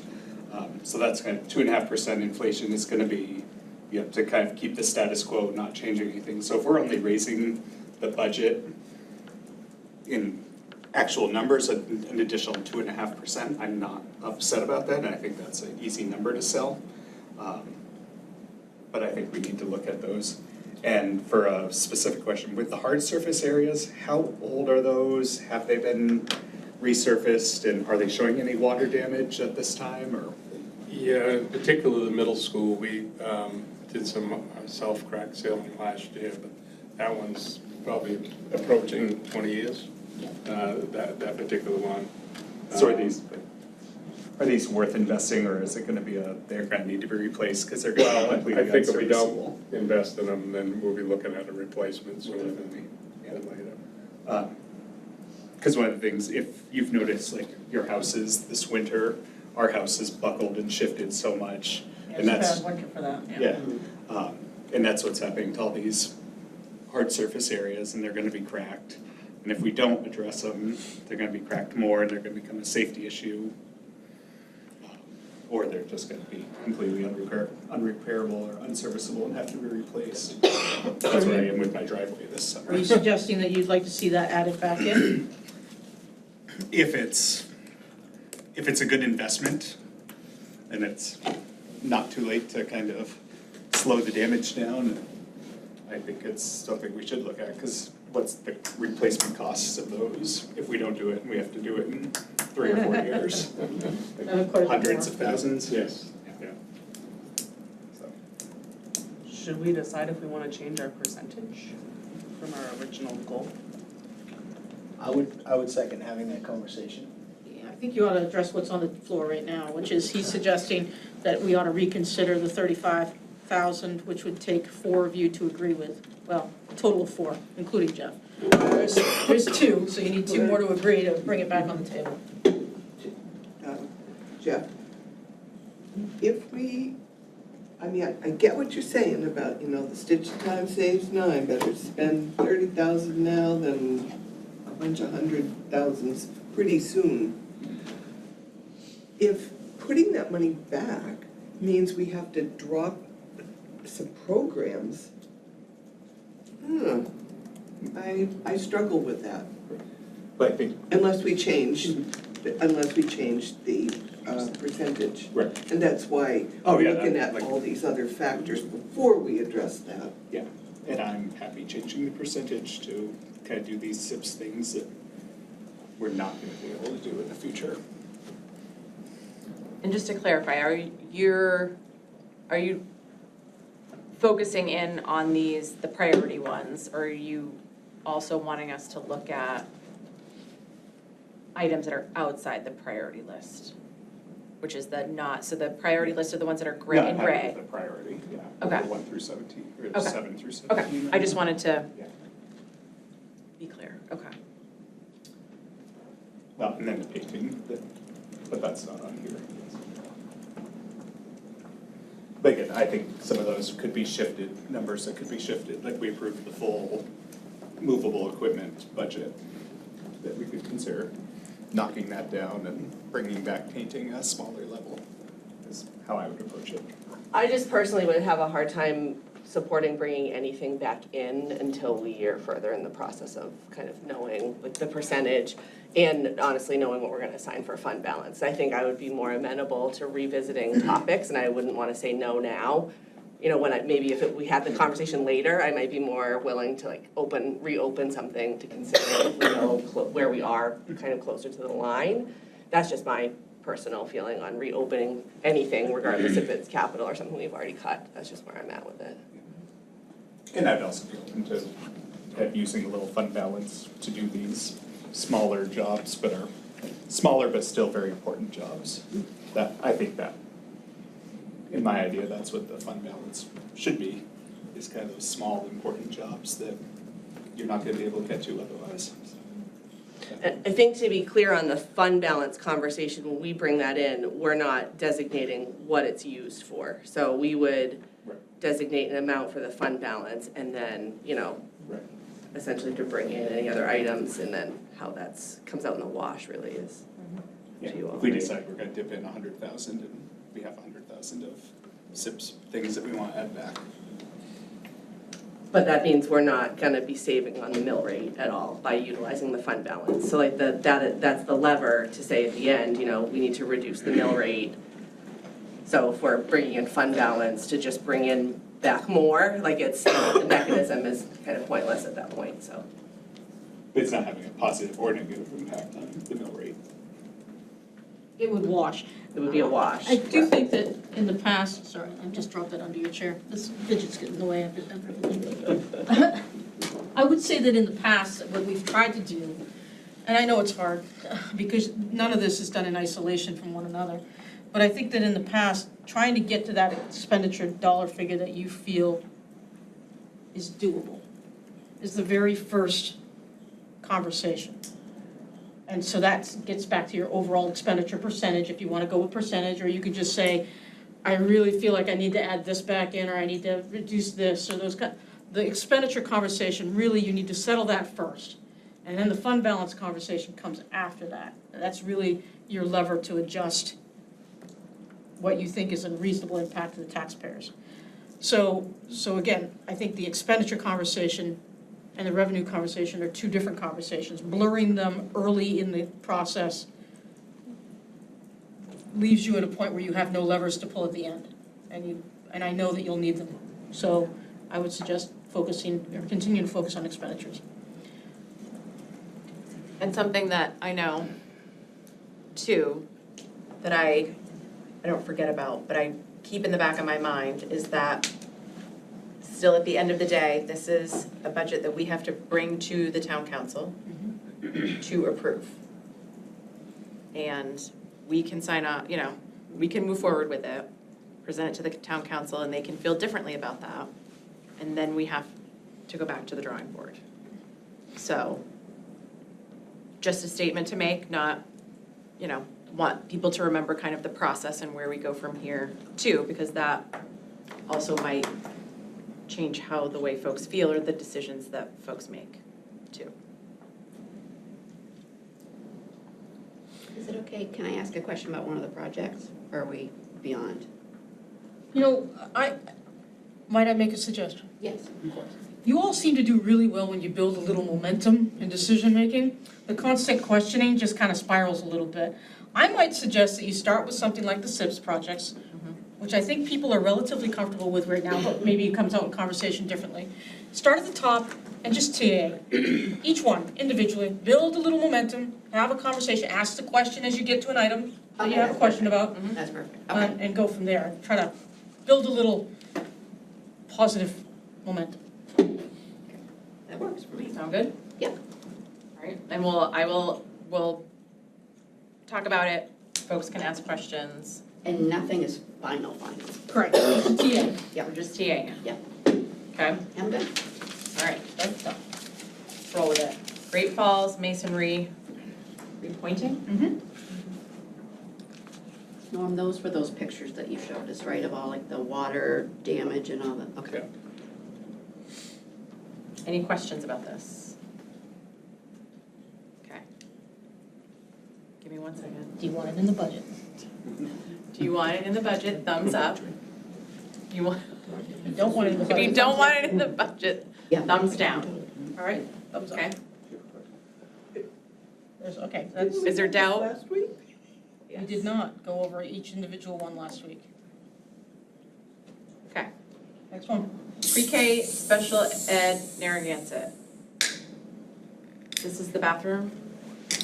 What No, is this? Remind me. this is the specialized space for 3 and 4-year-old programming. For the staff, yeah, for staff and also small group workspace for students, when Paulette is needed. And this is an existing area in the school, not a modular. Correct. The two existing classrooms, I think 15 and 17, and dividing one room into 4 spaces, the other one into 3 spaces. So there'd be office space and Offices then and classroom. classroom workspace. Any other questions? Okay, if you want this in the budget, thumbs up. If you want this removed from the budget, thumbs down.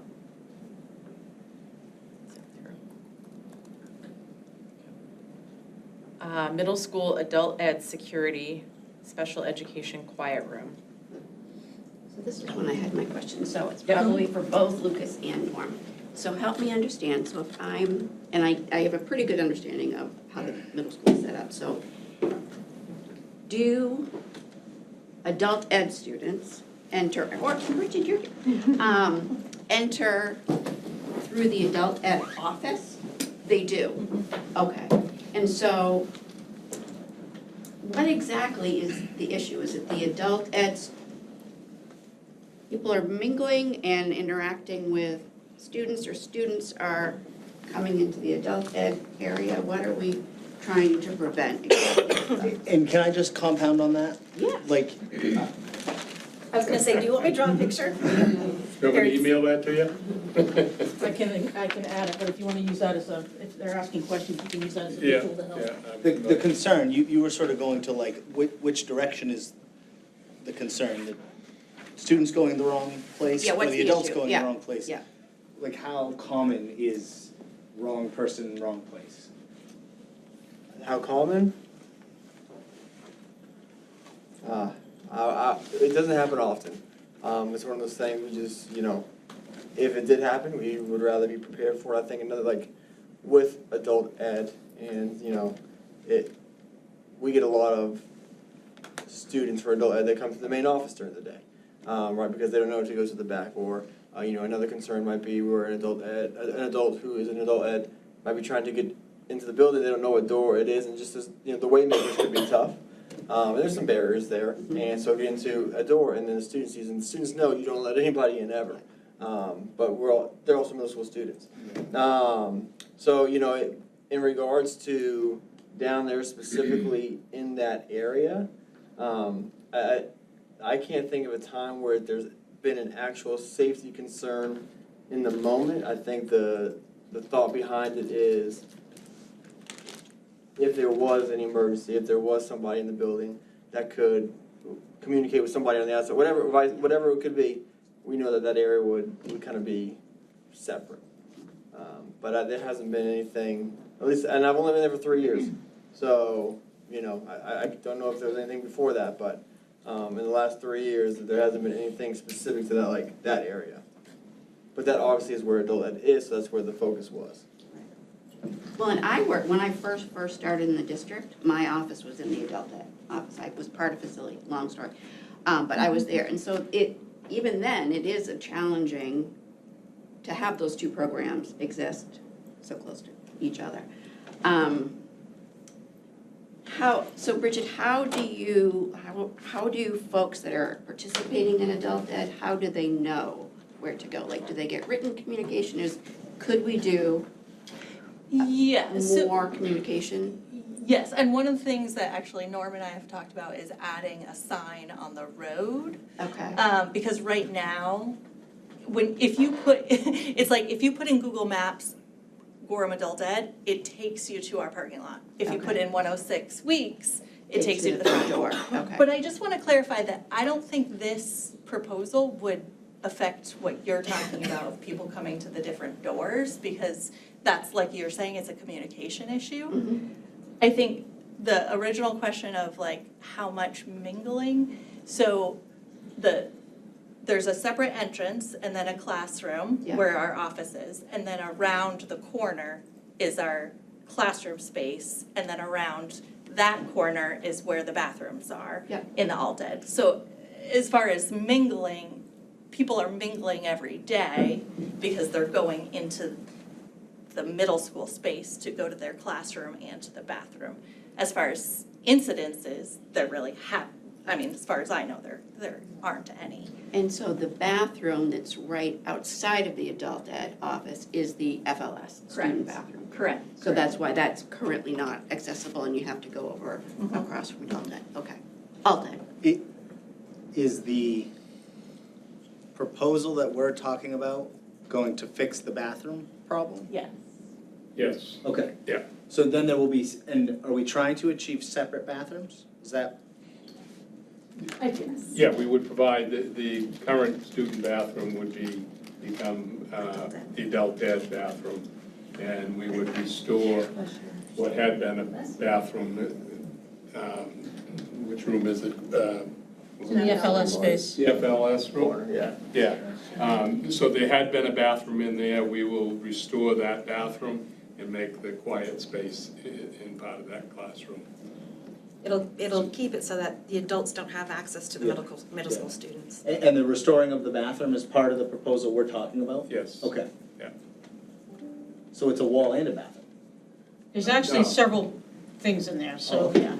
So Norm, do you wanna maybe describe exactly what that $100,000 would do? Sorry, 75, in the first year, right. Yeah, essentially it's going to allow me to install 2 separate doors within that corridor. That would be essentially emergency egress doors, so I can't create dead-end corridors, so it's for people in adult ed, they need multiple exits Yeah. out. So they would exit into the middle school if there were a fire and they needed to get out. So it would add those 2 doors, it would restore the bathroom and build a quiet room.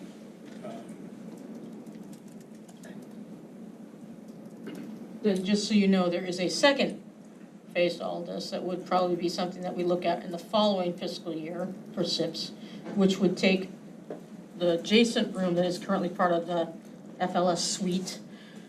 It currently has a half wall that we built during COVID times, out of necessity. It would make that a full wall, allowing for better use of that space for the specialized programs there. So, but that would be in the following fiscal year. This is a step towards the total vision of what we have for that corner of the middle school building. I don't know if you remember when I was giving the tour, and it was a while ago, right, for the middle school, I tried to show where the walls are gonna go, I probably didn't do a great job. But it was, again, right on those, it's just, right on that hallway. And then also our health class, where Mr. Elliott currently is, we went in that room and it was making, I'd never heard that noise before.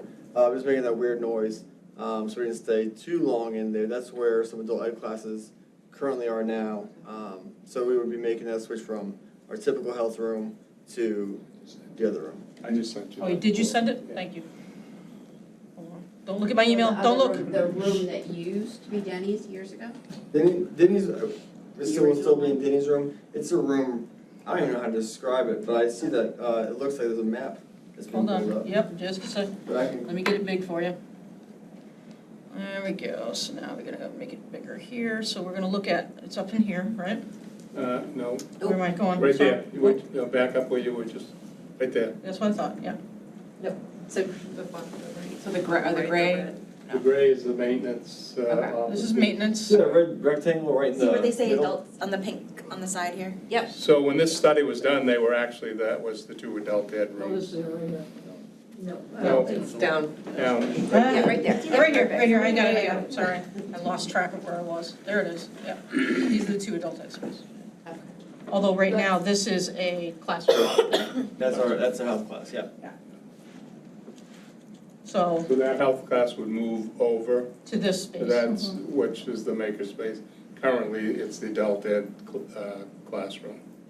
So these would be swapped. Yeah. These 2 would be swapped. Then you'd be able to put the doors in, you know, Right roughly. there. Right Out in here, that area there and back up to the car right there. right in there. Yeah. And that would then allow people to come in the entrance here to Delta Ed, right here, and then they would have a bathroom available to them, and the 2 classrooms here.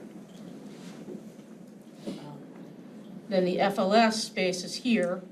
This is a current kind of quiet room. Right. This would go back to a bathroom, that was once a bathroom. Correct. And then there would be a quiet space, kind of, maybe, I don't know exactly, No, right right in there? there. Did I- oh, look at that. Yeah.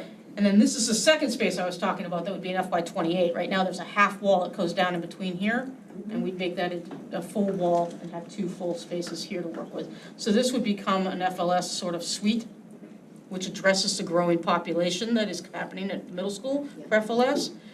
And then this would be the adult ed suite with the security spaces here. This would become the health classroom, and then all of this would be regular, kind of where it is now. That's helpful, thank you. Thank you. Question, any more questions? Okay, you ready to vote? All right, thumbs up if you want this in the budget, thumbs down if you want this removed from the budget.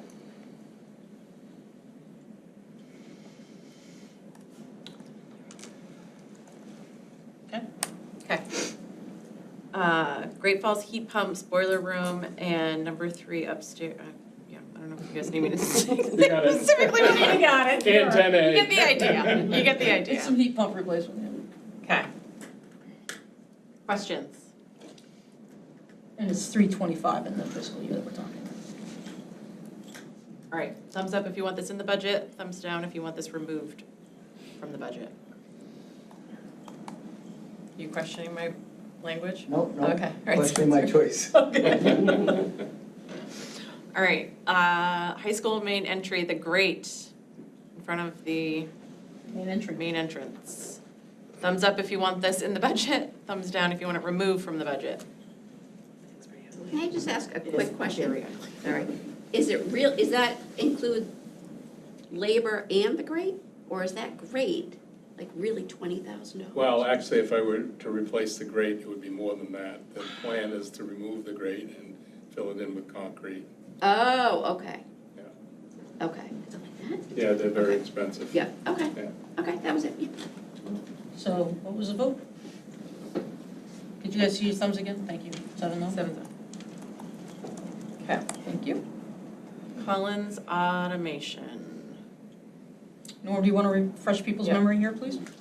So our HVAC control system that serves the district wide is obsolete and they're no longer manufactured. And so the plan is over the course of next 3 or 4 years is to replace those with current controllers. So what we'll do is start at 1 or 2 of the schools, salvage those, so we'll have some replacements in the meantime. But those are no longer supported. Questions? Okay, thumbs up if you want this in the budget, thumbs down if you want it removed from the budget. Monitors, this is to replace the, like we've talked about before, what we talked about Chouette Village last week. Questions about that? Okay, thumbs up if you want this in the budget, thumbs down if you want it removed from the budget.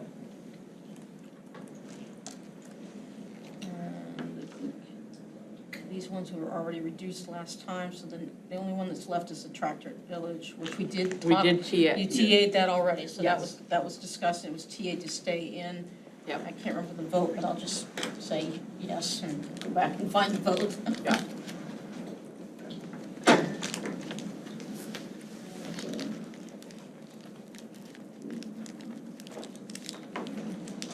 Breadcrumbs for me to follow later, There sorry. you go. So there, you just went through the SIPs budget All right, with no adjustments. moving on to program extension list. We ready? We're never gonna be ready. Do you want to make this a little bigger? Hang on. Yes, please, because my computer battery is dying, so I can't. Okay, now these are the items, just so you know, there were a couple of adjustments that were made in the last TA scenarios. So I've removed those, so I'm not duplicating anything. This is the list without those items already. Because you already reduced a couple small items last time from the program extensions list. But are there things on here that we did vote to keep in last week? No, I don't think so. If you get to them, I'll let you know. But right now, I don't see anything. Because you didn't vote on, you actually didn't vote on. Did we do the world languages? You might have done the world languages, yes, hang on. That's looking familiar. Thank you, that is looking familiar, you're right. Hollis, can you look at that? 6-1, yes. Yeah, thank you. Thank you. So the world, and was it the social studies one too? Did you do Yeah, social I thought studies? we talked about, yeah. So yes, and And you kept the first grade teacher. Yes. was that this one No, here? that's Great Falls. Yeah, it's. Yeah. That's. Oh, is that? No, we voted on the Great Falls. You voted on the Great Falls one and they kept the Great Falls one. So this is different. So, and the social studies one was on the list though, right? Yeah, because we're gonna bring that in for 8th grade. Okay. So those two have been done. And we did the movable equipment? You did adjust this down to 30,000. So that was yes, and it was 3926, and it was 30,000. Did we do the admin assistant too? Or no? I think we did. You did talk about that one, and that stayed in, yes. Yeah. Because that was in the second list. Thank you, boy, you guys are good. I don't think these other ones are good. Yep, so that's all new stuff, the rest of it is new. There we go. All right. Emergency radio updates. Are these in order of priority Mhm. to the point where you want to start cutting from the bottom if you were going to cut? Yeah. You want to go bottom to top? You can? I would prefer, because we're trying to get, in theory, to a number. If we get there, we may want to stop cutting. Okay. So start here then. Well, does this depend on what's up at the top? It does. So don't start there, start here. Okay, let's do that. Magic School AI Enterprise account. Do you want to just? Yeah, I will tell you that I would strongly suggest this one stay in because I think the impact here is greater for the small amount of money that it is, because it impacts every single teacher across the entire district, and provides them a tool that they're gonna need to get us into, to keep us into the 21st century as we move forward with AI instruction impacting public schools. I think this is a necessity, and for the small amount of money impacting as many staff members as it does, I think it's really required. Heather, and I think you said that it's just this 1 year that we need it. It is a one-year contract. After that, what I'm trying to do though, it would put an amount of money that we could use each year. I don't anticipate reducing this, because I think we're gonna need some tool, but it doesn't have to necessarily be Magic School. It could be something else that we move towards, because this is changing all the time. So I'm only entering into a one-year contract with Magic School for that reason.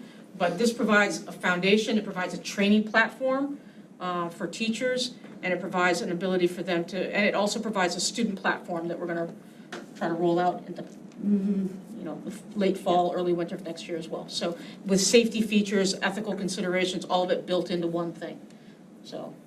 Why is it so low? Like, that seems like a ridiculously low amount of money for an entire district, to cover the entire district. It's funny, for a software system, I think it's kind of high, but that's all right. Yeah, I mean, it is software, at the end of the day.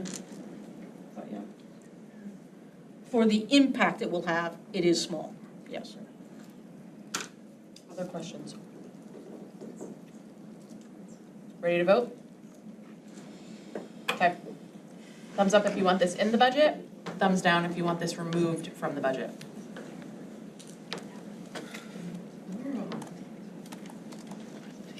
Uh, 0.5 speech therapist. Questions about this?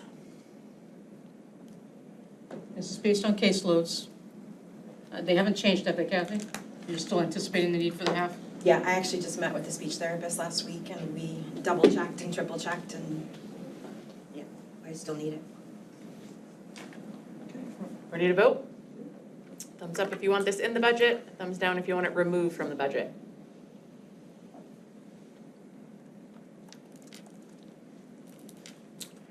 .5 OT. Quick question. Yeah. So Kathy, on your explanation, for this one, I think it said that, if we got to a point where we needed additional, you'd have to contract somebody. And I think it was $38.50 per student. Is that, it doesn't matter if it's, a high needs or a low needs, is it just per student if we have to contract out? That's based on 30 minutes a week. Oh, okay. Yeah, so some students might actually be more, More, because they okay. might get more of that, yeah. Okay.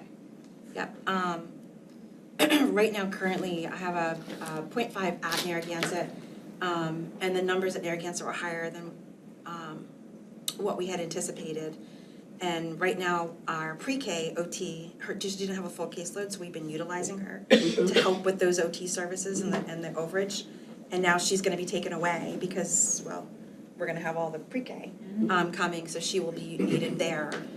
So we definitely need to fill that, plus we've actually, two of my other OTs in the district have had to squeeze some of their kids in different ways and come over to Narragansett to help. So I literally have 4 OTs helping at Narragansett right now to cover the caseload there. So by adding that .5, we will be covered. Any other questions? Okay, thumbs up if you want this in the budget, thumbs down if you want it removed from the budget. All right, pre-K to 5 engineering study. Can I ask a question real quick? Sure can. From where we are we're on row 9. Can you just go put row 9 there so we can see the whole context? Okay. Yeah, sorry. And if, let me help you as well, because look, I always like to do this as well, kind of, where are we here? Engineering study, that's the sum of those that are highlighted. Thank you for doing that. Okay. I knew where you were going, Eric. Because I think where I started was we've made no reductions today so far. Right. So we're on a good start, but assuming we plan to make some, the number that we would need to get to the goal is 410,000, and we got some meaty ones coming up. Mm-hmm. And I guess before we start cutting, I would like to know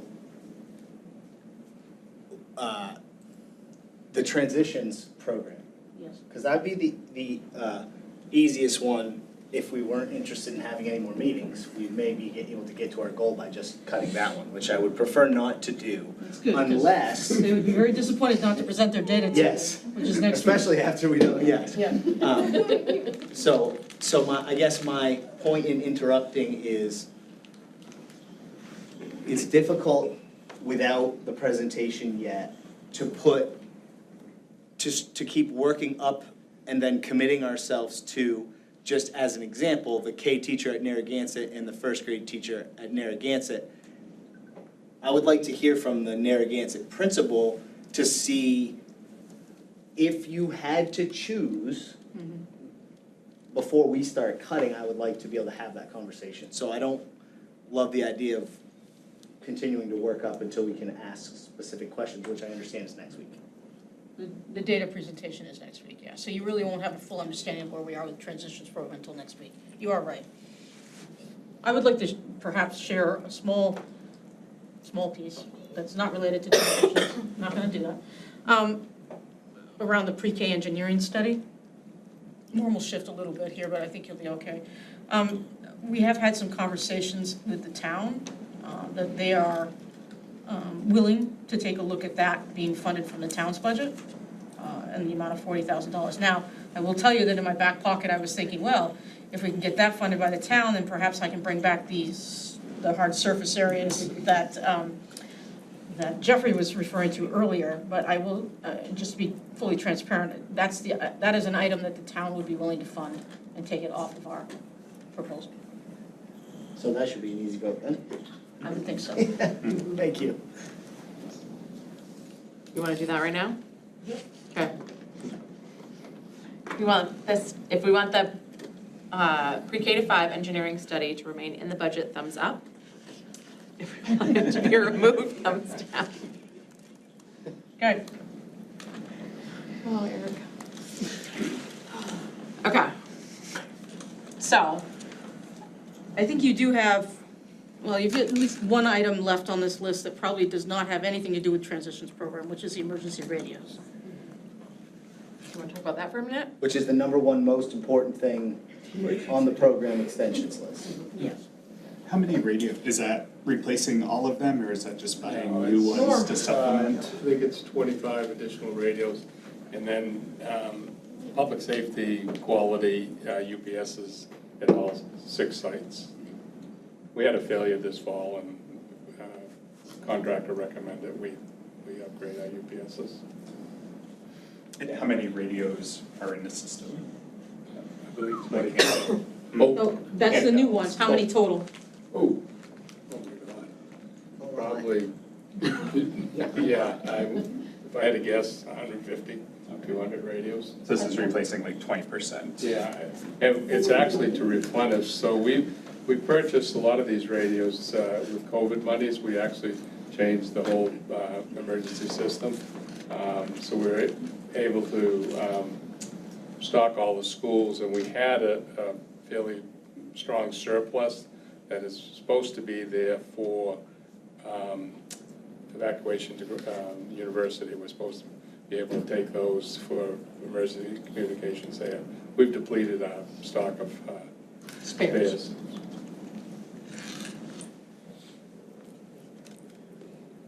Do we, One, sorry. go ahead. The things that you had mentioned was for a reunification site, to have them have extras.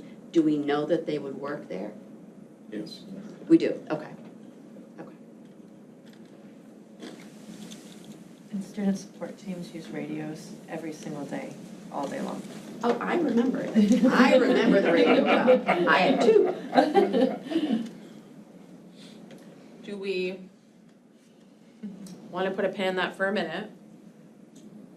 And I could put Erin on the spot to talk about the art teacher, the first grade teacher, and the K teacher. Maybe to help frame out the rest of our thoughts. So because of increasing enrollment, so I'll just start with art teacher. Right now, there's no way the art teacher can cover the number of classes at 0.8, because next year we'll have 2 more than we do this year. Currently, she's 0.8, and we're actually borrowing a staff member from Great Falls to come over for 1 period to make sure that she gets all of her preps right now. So we just need it, just with the number of students that we'll have. That does not include pre-K. Pre-K do not access creative arts right now as part of the regular rotation. As far as first grade, we have 4 kindergartners right now. So we would roll up, we would need 4 first grades. Otherwise, the first grade classes would have 23 students in them. And our mid-size, like the max for our mid-size, I believe is 19. So that would be 4 more students than what we recognize as a class size. To put that in kind of context, 4 students is 4 desks, and if you think about 4 desks, it's like an entire whole nother pod of children. And then they are cute and little, but they add up. And then kindergarten is one of those areas that we're based on projections. So those are, we budget based on how many are projected, because we obviously don't know, we don't have like a roll-up. So right now, the projections are about 10 more students than last year. So what that means though is, like, let's say instead of 5, let's just say we didn't get the other kindergarten teacher, the kindergarten class sizes would be at 18 and 19. And our mid-size max is 17.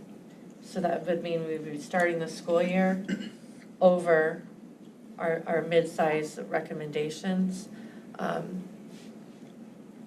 So there's that.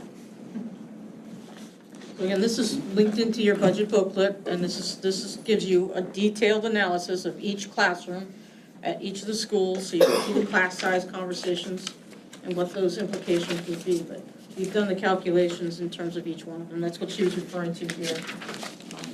That's Narragansett.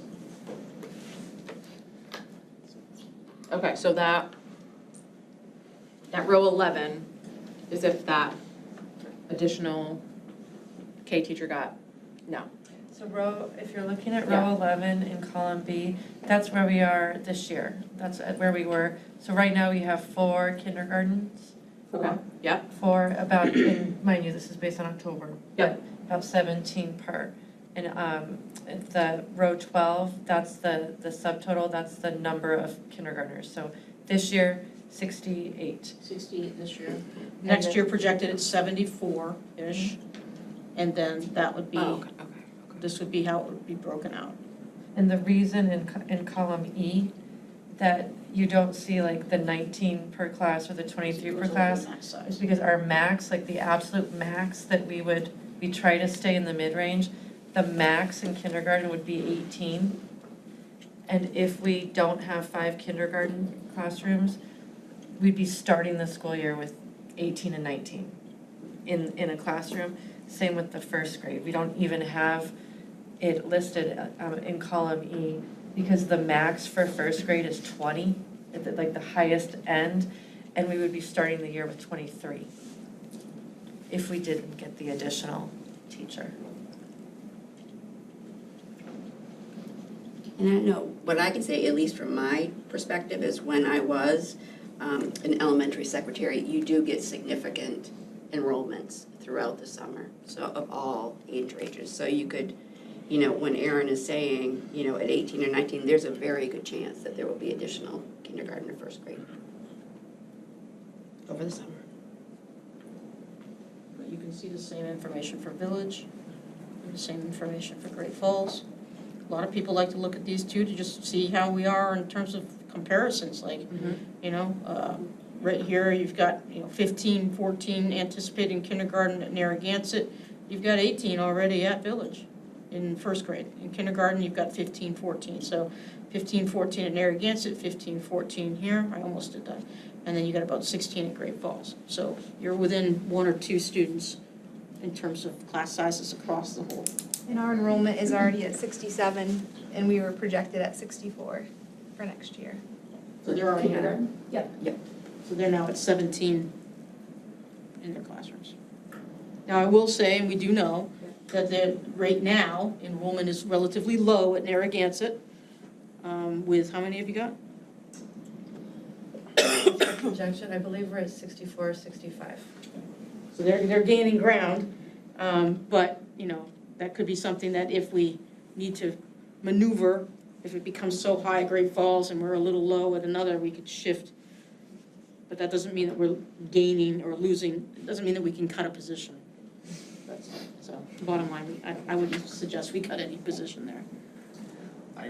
If we're looking for suggestions, we approved the Great Falls first grade teacher last week that Heather said they could go without, because their projected class size is 15 in the first grade, which isn't going to be equitable to the other schools that are 17 and 18.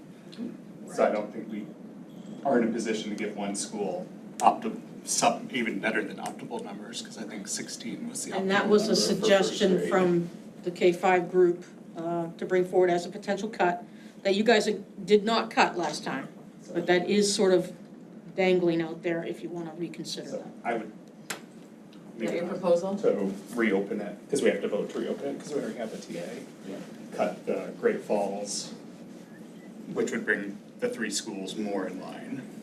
We'd be at 20, which is the max, so no room for enrollment.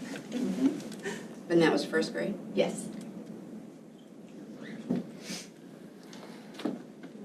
And the nice thing is, those positions are retiring, so they're going through natural attrition, so it's not like we're cutting anyone's job or telling anyone they have to move from Great Falls to Narragansett. The position's already retiring, so we're not making anyone change. It's just, and instead of having to recruit for 2 first grade teachers, we're now recruiting for 1, and it gets us a quarter of the 400,000 that we're looking for. So the first thing we need to do is vote to reopen the conversation. You have to vote to bring it back up again, yes. And you need 4 people. I'll second Jeff's request to have the conversation. So there's 2. Others? It was a 4-3, so Okay. we want, do we Yeah. typically just straw poll, just say? You just straw poll, yeah. Yeah. Like, how many people want to bring it back up again? All right, raise your hand if you want to bring back up Great Falls first grade teacher reduction that we made last. 1, 2, 3.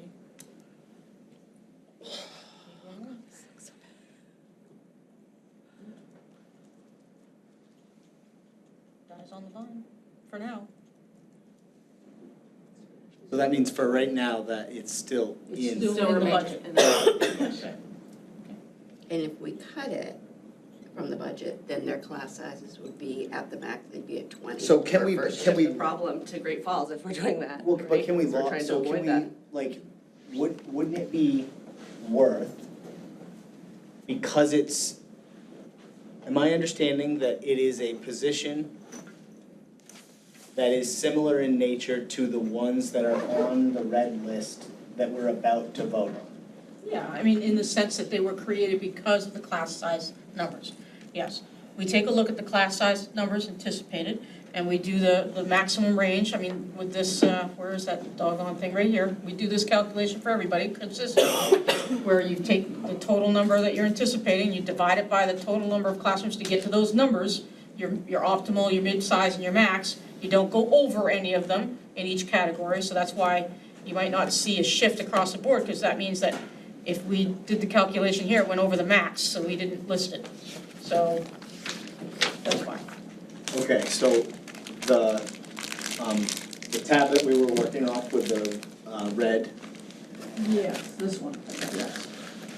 These, is it a similar position to numbers, like, just similar in nature, not the job description, but like, am I, for example, if we were to go back in the first grade at, let's go back to first grade at Narragansett. Correct. Okay, let's go to first grade at Narragansett. If we were to take a look at reducing the first grade at Narragansett, we could do so. You could reduce that, but it's gonna bring you over the class size maximum range to do that. That red list are new positions to Narragansett, where mine is an existing. Got it. They were all created based on the guidelines, so. Yeah. Yes. okay. Can I just look at this for like one more second?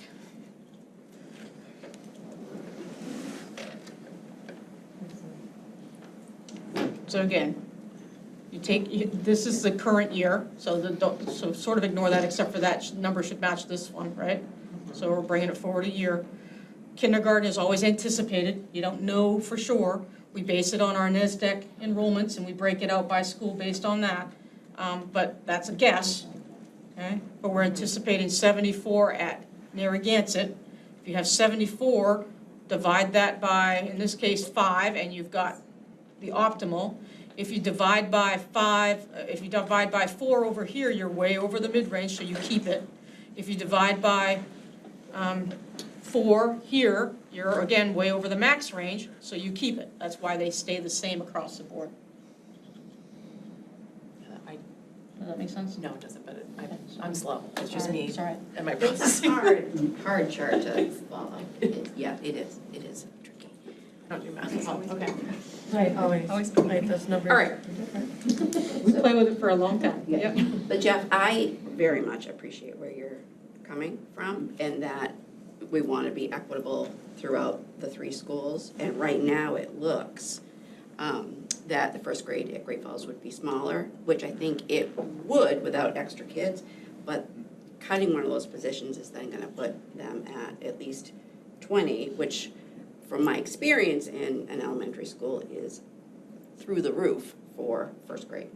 It's just, it would be very difficult. A lot of little bodies and a little It's a space. lot of little bodies. Predictable little bodies. But that's also a cut that they suggested they could make. Yeah, and a lot of that was because I pushed back on the transitions program. It's my fault. We put things on there because of the transition. But that was kind of my point, and why wouldn't we have, it almost works out nicely if the transitions is gonna be 285 and then we can have a conversation about 3 teachers, each around 95. We're gonna have to make that type of decision. Why not do it in like, if we're trying to get to a cut of I think we should be trying to get to 300, but earlier I said 400 to get us to our target. So we're somewhere between 300 and 400 likely. And we have 3 teaching positions or 3 transition positions, which it looks like it's kind of going to come down to that type of conversation. Do you have something? Yeah, Heather, is it all right if I Yeah. tell them what you made us do?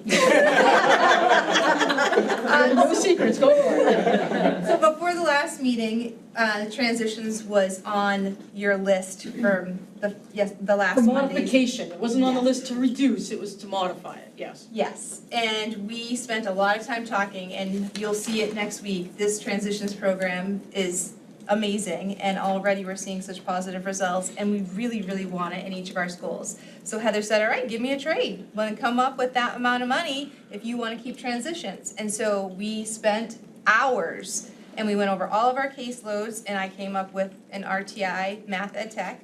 Cheryl went through hers, and she came up with a half RTI Ed Tech.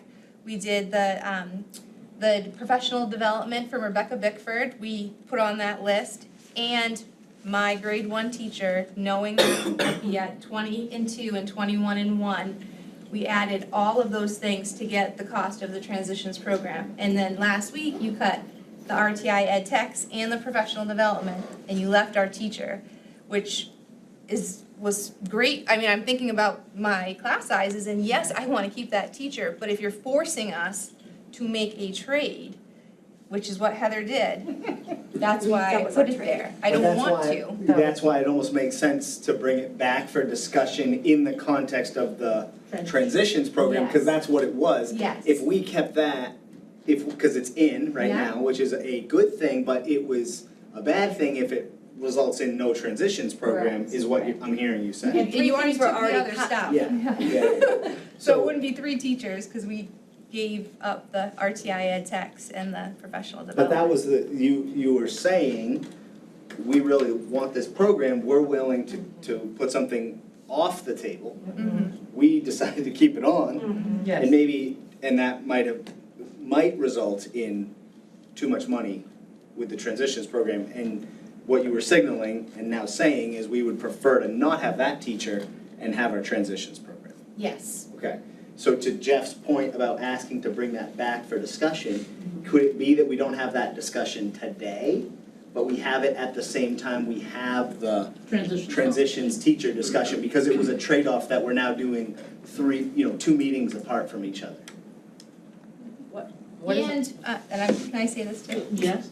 Heather wouldn't let us, we wanted to give up a kindergarten teacher because of the enrollments, but Heather said no to that. So that's why we landed on the grade 1, because of the unknowns with enrollment and projected summer enrollments, which I have to say we're getting much better at. So we're getting closer to the actual enrollment versus years past when we didn't do as much social media and outreaching by our secretaries. But again, I'm already 4 over the projected. So there's a lot of moving parts with that too. But I think Village and Narragansett are under with kindergarten currently. And also to Mia's point that you brought up of what a first grade classroom with 20 kids looks like, that was before transitions. So now the whole idea of having this transitions class is that those kids that are having a harder time will get a higher level of intervention. I'm not sure that's, I mean, it's a good thought process. Jeff, don't get me wrong, I understand where you're going, and that does make some sense, but at the same time, it also doesn't make sense, because a lot depends on the students that are in those 20 bodies, and they're not always necessarily the kids that you're thinking of.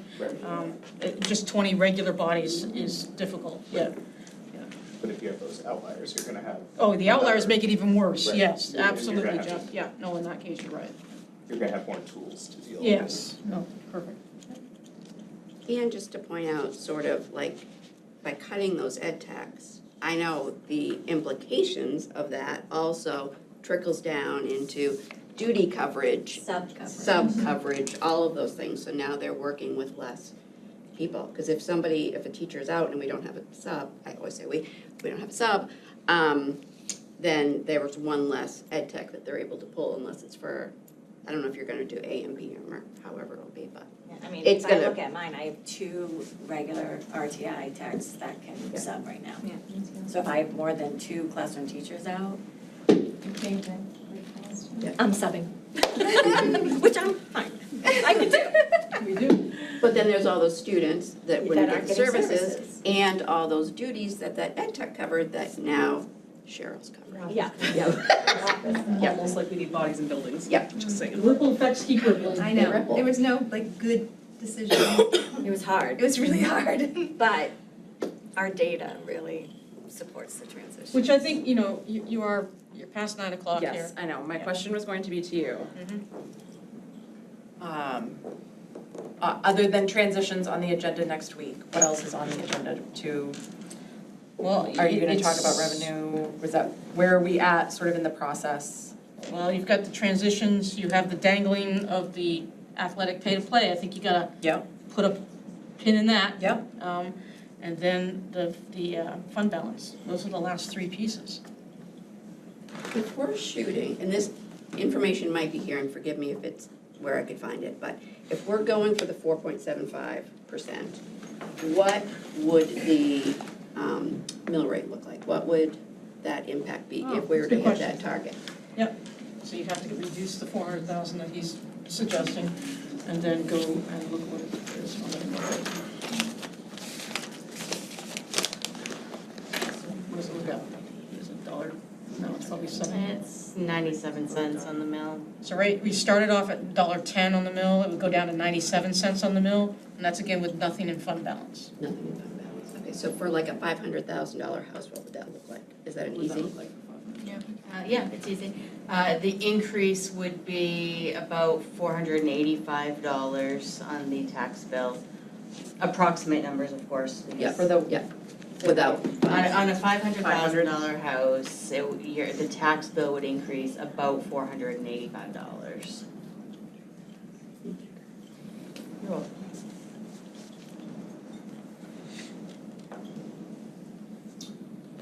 all right. What if I propose we put a pin in things tonight, don't continue TAing. We all do our own sort of homework on things that have been presented to us tonight, so that includes athletics, that includes the GADI grant, the proposal that Brooke gave to us to review. We could add to the agenda for next week. And then we finish the TAs that are on this list next week. You've got 2 meetings left, next week and the 30th. Mhm. So I think that would be all right, yeah. You're gonna spend a lot of time next week with the transitions. I think there's a lot of data to share, which is good data. And that's gonna inform your conversations to, I would say, if you were asking me the order of things. Yep. Present the data. Yep. Go back to the TAs. Yep.